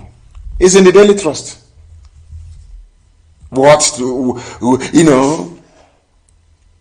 How well they did, killing his own people. That's what they learned from Ohaneze now. Any Sabo goes, if Loretta Noche calls you now and gives you maybe 2,000 naira. I remember one idiot that was working for Family Writers before. And a number politician called him, gave him one laptop, one smartphone, and 2,000 recharge card every week. And he turned into a saboteur for 2,000 naira, one laptop and one smartphone. Talkless of this one. Who knows what they must have done? Maybe as assistant to assistant PA on media to one idiot in Abuja, and he wrote for Daily Trust. If you go there, they say, no people man write this. They are saying Burata is doing very well, killing his people. What they learned from Ohaneze.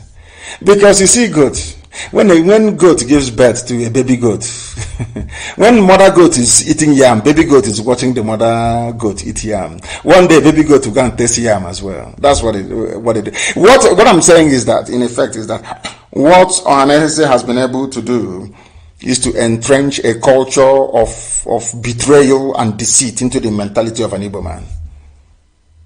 Because they can see that betrayal pays. If I betray my people, Abuja will give me something. So why don't I betray? That's what they're now doing. So it is now in our bone marrow. Betrayal. That's why somebody wrote this, his name is Linus Okoye, praising somebody for killing his people. Whereas the man that they claim that running the zoo in his name, Buhari, when in Hejrika bombed Boko Haram hideouts, he was screaming until they removed the Hejrika. You see how an Igbo man behaves. Very foolish. Very, very foolish indeed. Very sad. That's the way they are. You can't change them. But IPOB is here. And very soon the result will be out. You know how, do you see how miraculous, our God is? When I launched BSS, they said because of BSS we are coming to kill you.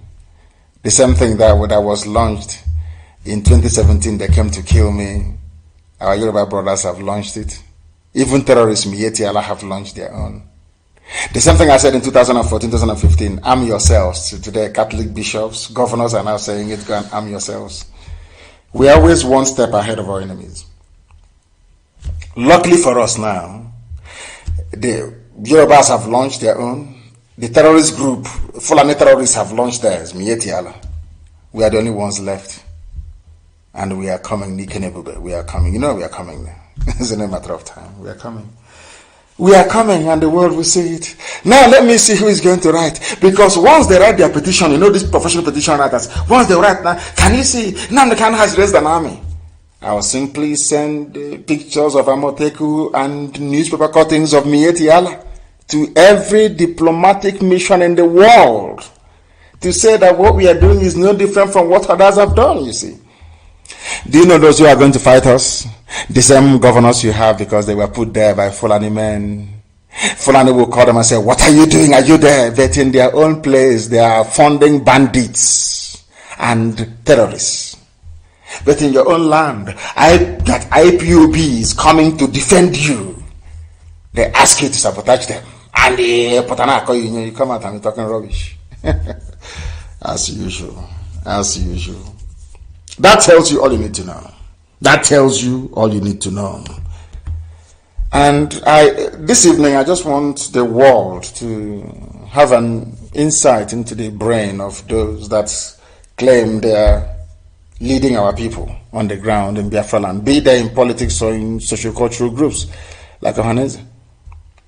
Ozadema petitions the National Judicial Council, I think that's what it's called, NJC, the AGF, his Fulani masters, over Supreme Court governor tag by the PDP. That was yesterday. He wrote to them saying, PDP are calling me Supreme Court governor. And the question tonight, are you not Supreme Court governor? Who made you governor? Did Imo people vote for you? The answer is no. How did you emerge governor? You went to Supreme Court. And it is another thing that I find distressingly baffling is this. How we all forget so easily. They went to Supreme Court. Supreme Court tabulated the number of votes cast. And it is more than what INEC submitted. And that was how he emerged as the governor. Supreme Court sat down and said, let's make him governor. Some of you that is the Fulani Caliphate. They want Uzodinma or their pet, their stooge, to give them an Ohaneze PG that is loyal to them, even more loyal than the present one you have. That's why they put this ex-criminal there. 419 in Lagos. He was the secretary of 419ers in Lagos. He was a professional scammer, a thief. He will write a letter and tell you, come and buy, or we want to sell a port or land to you, and they scam you. These are the type of leaders you have. This is the type of person who emerged, that they chose, a criminal they know is a rogue, to be Imo State governor. And Ohaneze visited him, solidarity visit. No honor, no dignity, no discipline. Oh dear me. Welcome to the world of mad people. Imo State Governor Hope Uzodinma has petitioned the National Judicial Council and Abubakar Malami, who is himself under probe and investigation over the tag of Supreme Court governor used to describe him by the PDP. Hope Uzodinma, who brought you out, is it not Supreme Court? Not only did the Supreme Court bring him out, this Supreme Court full of monkeys with horse wig on their head, they sat down. Number of voters in Imo State was 850,000.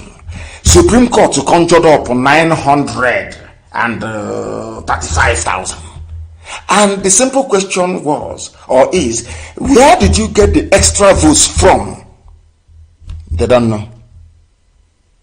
Is INEC not your umpire or electoral referee set up by an act of parliament? Yes. If I want to know the number of people that cast their votes to put in that terrorist sponsor El Rufai in Kaduna, who do I go to? I go to INEC, not to Supreme Court. So Supreme Court, who did you go to determine the number of votes cast in Imo State? Nobody. Even INEC was raising their hand to speak in court. They said, no, sit down. This bunch of fools sat down and decided to award votes to Hope Uzodinma. That was how he emerged, courtesy of Supreme Court. And nobody will stop. Everybody will keep calling him Supreme Court governor until he leaves that place. Our people don't know it's a slap on the faces of all Biafran people. You don't know that? A very dirty slap. With Hope Uzodinma, what the Fulanis are saying to is that we can do anything we like. For the idiots asking us to go into politics, you can see it now from number 4 to number 1. What can you do? Nothing. They have army at Obinze. If you talk, they will shoot you dead. And the world will ask what is happening. Let's ask Britain. Britain, they'll go to UK and ask them, what is happening? Did you hear all the shootings of the protesters in Owerri? They say, no, it's a minor, it's a farmer-header clash. And the case will be closed. These are the things I want. As long as you listen to us, your life can never be the same. You will be able to reason properly. I want the world to understand why in Biafra land we have a conveyor belt of saboteurs. Conveyor belt. Because the political leadership, they got to where they are by compromising and sabotaging each other. That's how they got to where they are. The sociocultural group itself, or Hanese, they are the ones that have entrenched betrayal as a way of life, as a way of reasoning. That is why every idiot will come, okay, now. I remember when we were growing up, Chubo Kadibo was our role model in terms of politics. He read political science and he was well spoken and he was very good and he did brilliant things and all the rest of it. Everybody within that Shagari era, not because they supported MPN, but because of Chubo Kadibo, they wanted to read. Every young, impressionable, teenager wanted to become a political scientist, to be like Chubo Kadibo. There's something that is happening now. You have seen that these people, they made it by betraying one another by selling our land. So everybody wants to betray and sell our land. So they can be like Hope Uzodinma. Who knows? They can make them governor one day. Once Fulani comes and looks at your record of treachery against your people, they will see if they can promote you. That's why you have endless supply of saboteurs every blessed day. But of course, they're everything. And very soon, result of Bonana. Very soon, the world will hear about them. Very, very soon. They'll be shamed very soon. You will hear about them. We're IPOB. We are the largest mass movement on this earth. Bar none. When we march, the earth vibrates. The largest in the whole world. And that is why our enemies are afraid of us. He is the Supreme Court governor, and that remains his name forever and ever because they appointed him. With what is happening in southern Kaduna, what is happening in Katsina, what is happening in the rainforest, as this very good man put it, the former deputy governor of the CBN, what is now very clear is that there is a genocidal war going on. In the midst of the genocidal war, the Fulanis have come to Nimbo, they have come to Ozowani, they have come to Oka, they have come everywhere, they are settling in our land by force. Somebody will rise up from the same land where people are crying, where women are saying we cannot go to the farm anymore. Our mothers in Ungwa, they are protesting every blessed day. That's their land, they can no longer go to the farm. And somebody from there, a so-called politician will rise up and say, I'm fighting for one Nigeria. Unbelievable. They have prepared and are not taking anything for granted, the Fulani Janjaweed. Their mission is very clear and nothing will stand between them and accomplishing their goal. Our people always fail to understand that Islam will always expand. It's a natural phenomenon. It will always expand. It can never stand still. There are good Islamic scholars. There are good people who are in Islam. I've engaged some of them in discussions. There are good people. Please, somebody's religion is something very private. It's between you and your God. Anything you want to worship is entirely up to you. But the Fulanis have used this religion to deceive the Hausa people and conquered them. They used it to deceive the Gwari people, the Nupe people, convinced everybody, conquered them all the way to Igala land. Do you understand? And they're still using it till today. And it will not wash with IPOB. And we are saying to them, to the whole world concerned, we are very intelligent, we have scientists who can make things happen. And as I said, in the not too distant future, the result will be there for all to see. We don't care what you say. I don't give a damn what you're going to say. I don't give a toss. You know us, not the way we operate. We don't give a damn what the world will say. The Biafra must stand. If you ask me to stay in the zoo, that means you want me to be Islamized by force against my will, and that will not happen. It won't happen. And as I keep saying, there is nothing I have said before that we've not done. And when I tell that Biafra is coming, it's coming. It doesn't matter what our enemy is. It doesn't matter. Instead, all of us will die there. I'm saying it in the open. Cut out this clip and send it to diplomats as they normally do. Cut it out. And as you're cutting it out, you also know we are doing our own. All those things you said about Boko Haram, all those things that El Rufai did, paying killers, all those things, we are also supplying them. We know you bribed them. We know that the diplomatic community in the zoo, they are corrupt. We know that you pay diplomats. Once they come to the zoo, you give them $1 million each to start with as a welcome package, so they can be sending false reports back to their home nations. We know that for sure. But we're not going to tell you that Biafra is truly the last miracle on this earth. No matter what you do, you can't stop Biafra from coming. None of the Efulefus, all these idiots talking rubbish, nonsense. We want presidency, this, president. All of you, when the chips are down, you will run. You will go to Katsina and do your presidency there. Mad people everywhere. You people are sick in the brain.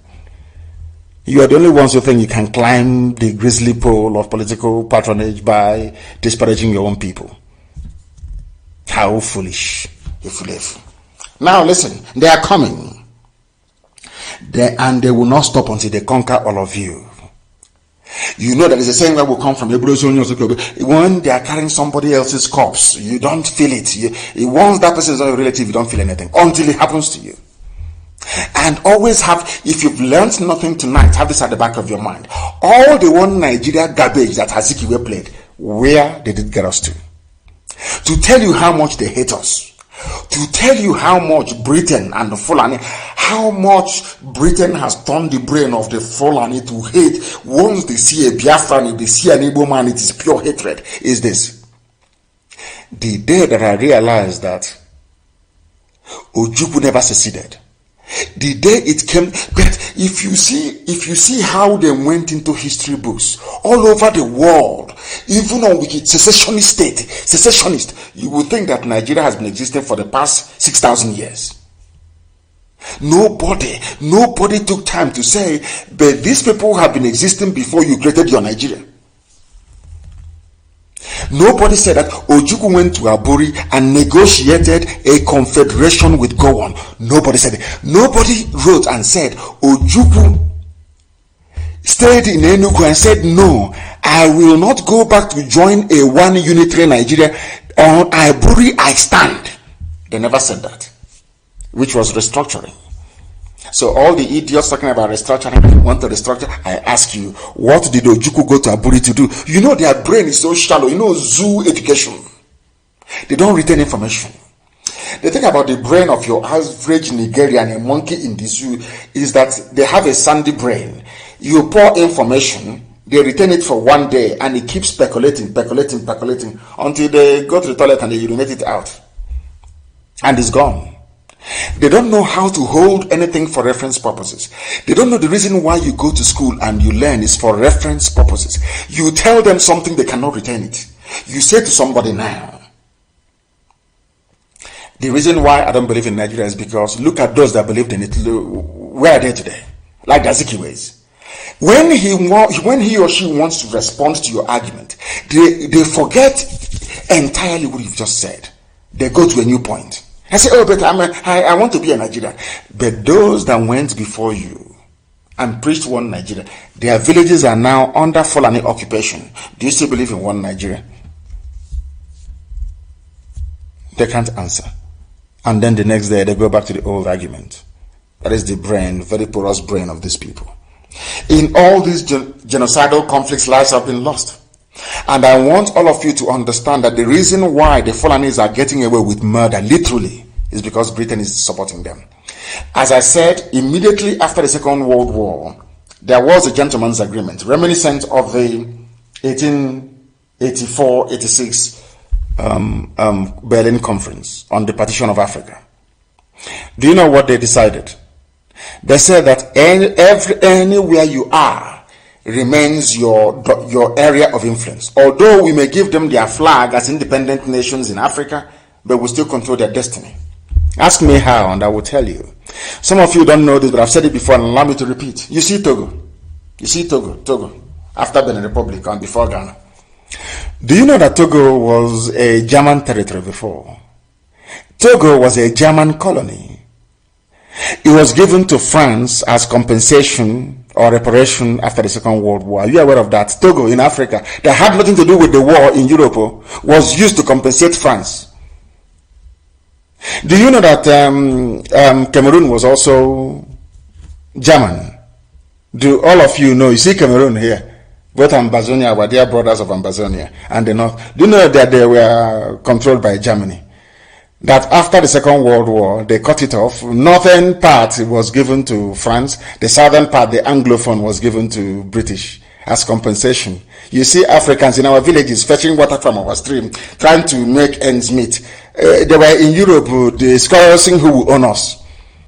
That was how Togo became a French colony. That is how Togo is today using CFA. Do you understand how they share your lives? So anybody telling you that Britain doesn't decide what is happening in the zoo, you are either deceiving yourself or you are completely daft. They still see Nigeria as British territory till tomorrow morning. You cannot do anything there without going to Britain first. Why is it then, why therefore is it difficult for all the French West Africa to break away from CFA? Break away now, let's see. You can talk, you can do all your meetings you like, but France is controlling you, and so shall it be. Because you're niggers from Africa, you have no direct control over your lives. You sold your future, your fathers betrayed you, all of you. You are properties of the Europeans. This is called Neocolonialism. You are nothing. That is why in the zoo, the Fulanis can kill everybody. Because the first person you defer to is UK High Commission in Abuja. You ask them what is going on, and they say it's nothing, it's just a minor clash here and there. And they continue to enslave you. You see how your life is? The life of a nigger is very, very hard, isn't it? Defend yourselves against them. That is the talk. But if I say defend yourselves, they say Nnamdi Kanu is a terrorist. But Boko Haram and Miyetti Allah, who are the ones, the bandits killing people, no one has gone for ex parte motion, asking for them to be tagged the terrorist group. All of you are there, 200 million people, as foolish as ever, mopishly looking, looking. Bandits are killing you. Nobody has gone to court to say, let us label them a terrorist group. But an unarmed group asking you to defend yourselves, all of you were there, IPOB was tagged a terrorist group by the Fulani. Do you see such hypocrisy and such double standards? Let me play this for you so you understand it. You understand what the Fulanis are doing. This man called Malafia is called, the former central bank governor. DSS invited him, but the same DSS has never invited Miyetti Allah leader for going and saying that the Benue belongs to them, that they will kill and take over the people's land. They have never invited Miyetti Allah leader. Britain is there. DSS is because they are Fulani. Everybody is Fulani. Miyetti Allah is a Fulani terrorist group. Nobody has ever invited them. And all of you wake up in the morning, I want to defend Nigeria. I will defend Nigeria. When I look at I say to myself, but the Europeans, these are the people to experiment with. They're looking for guinea pigs to test COVID-19 vaccine and all the rest of the stupid drugs you make. You look, there are enough black people who are so foolish that all they are good for is for laboratory experiment. I'm telling you the truth. Let us listen to this preacher, Prophet Isa El-Buba Sadiq. I didn't ask you to listen to anybody else from IPOB. Listen to this man. I am playing for you people who are not Biafrans. These are people who that Britain gave to the Fulani, calling them North. Any day you realize what Britain came to do, you will know. Do you know that Britain came, and do you know that the creation of Nigeria itself is a direct project of Satan? Do you know that the reason why that place was named Nigeria? Nigeria means nigger area, black area, darkness, poverty, backwardness, satanic. That's the meaning of it. Do you know why they named it Nigeria? Was because we are the children of light, because of Biafrans. Are you aware? Do you know the reason why they named that place Nigeria, a place of darkness, was because we represent the light? Do you see why we love Ojukwu so much? Ojukwu himself doesn't even know what he came to do. I don't think he knows. He thought it was just an accident. You know, people were killed in the north and he went back home and declared Biafra. No. God was using him for a purpose because his heart was clean and clear. He was a good man. Our eternal leader was a good man. His heart was clear. God saw something in him and used him at that time to announce his kingdom to come. And they all went after him. That thing Ojukwu saw 50 years ago is now happening, isn't it? Because we are blessed. Britain created Nigeria because of us. They have come. Satan sent them to extinguish the light, and that light is Biafra. That was why they named the place darkness. And empowered the Fulani so much. The Fulani has no job in life. For the British, suppress Biafra, keep them down, kill them, massacre them, jail them, do anything you like. We are here, we are Britain, we will defend you anywhere in the world. That's what's been happening. Let me play what this man said, and we try and bring the program to a close. Let me play it for you. There are many things to cover, but I'm sure on Friday morning we'll go through them. Listen. The question I want to ask.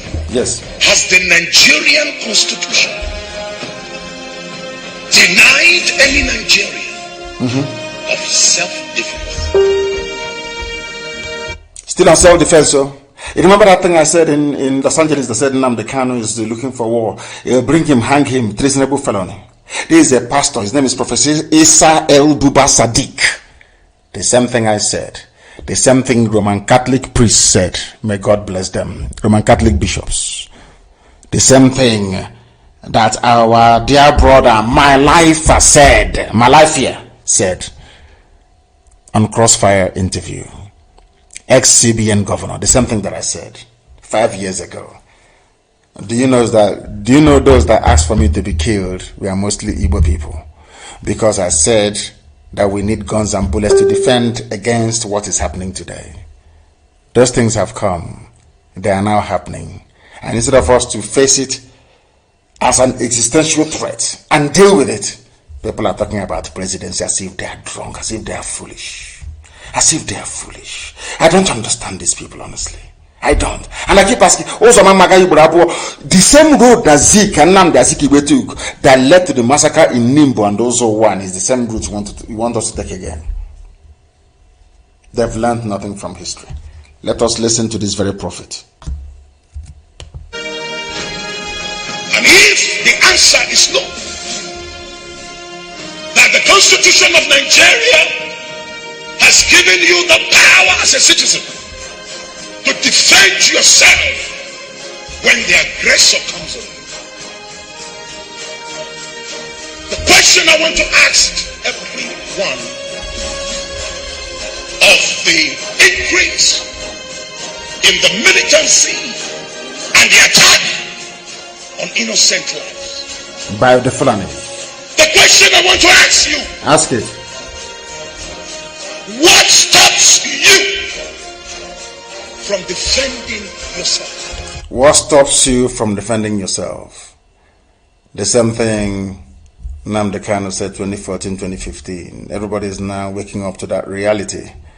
The same thing that IPOB formed, BSS, that people are now forming today as vigilantes to defend their nations. We are always one step ahead of our enemies. And when we unveil who we are, the whole world will be shocked. Then they know we've not been sleeping, we've not been joking. Then we tell them that this same Biafra, if you don't give it to us, we'll all die there.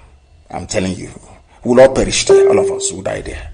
We'll have nothing for. Let us tell them we are learned people.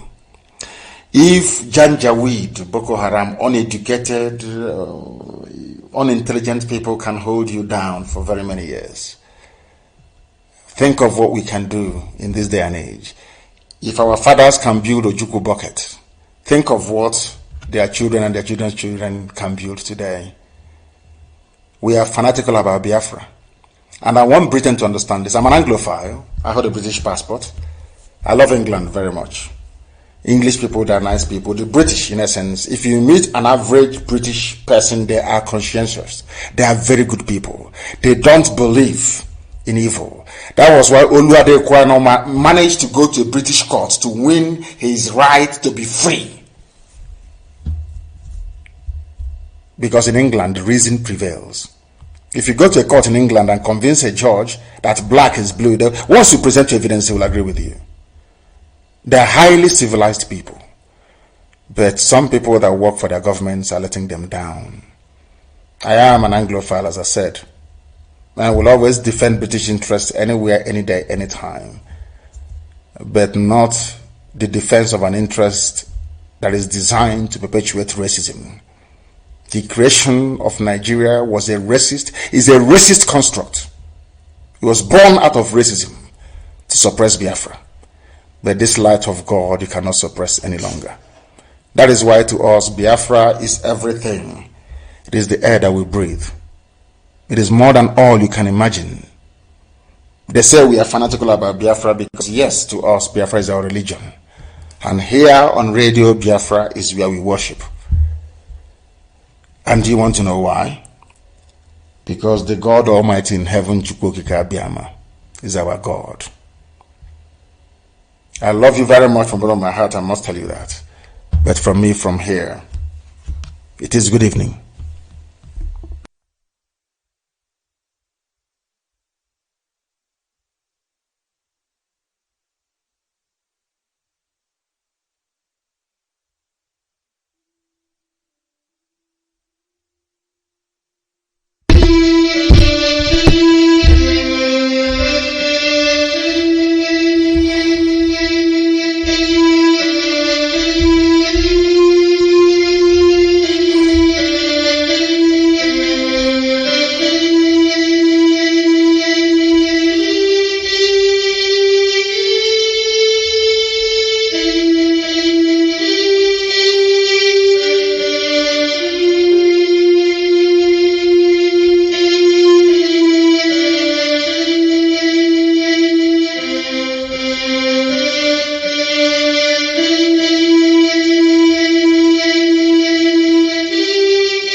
guy.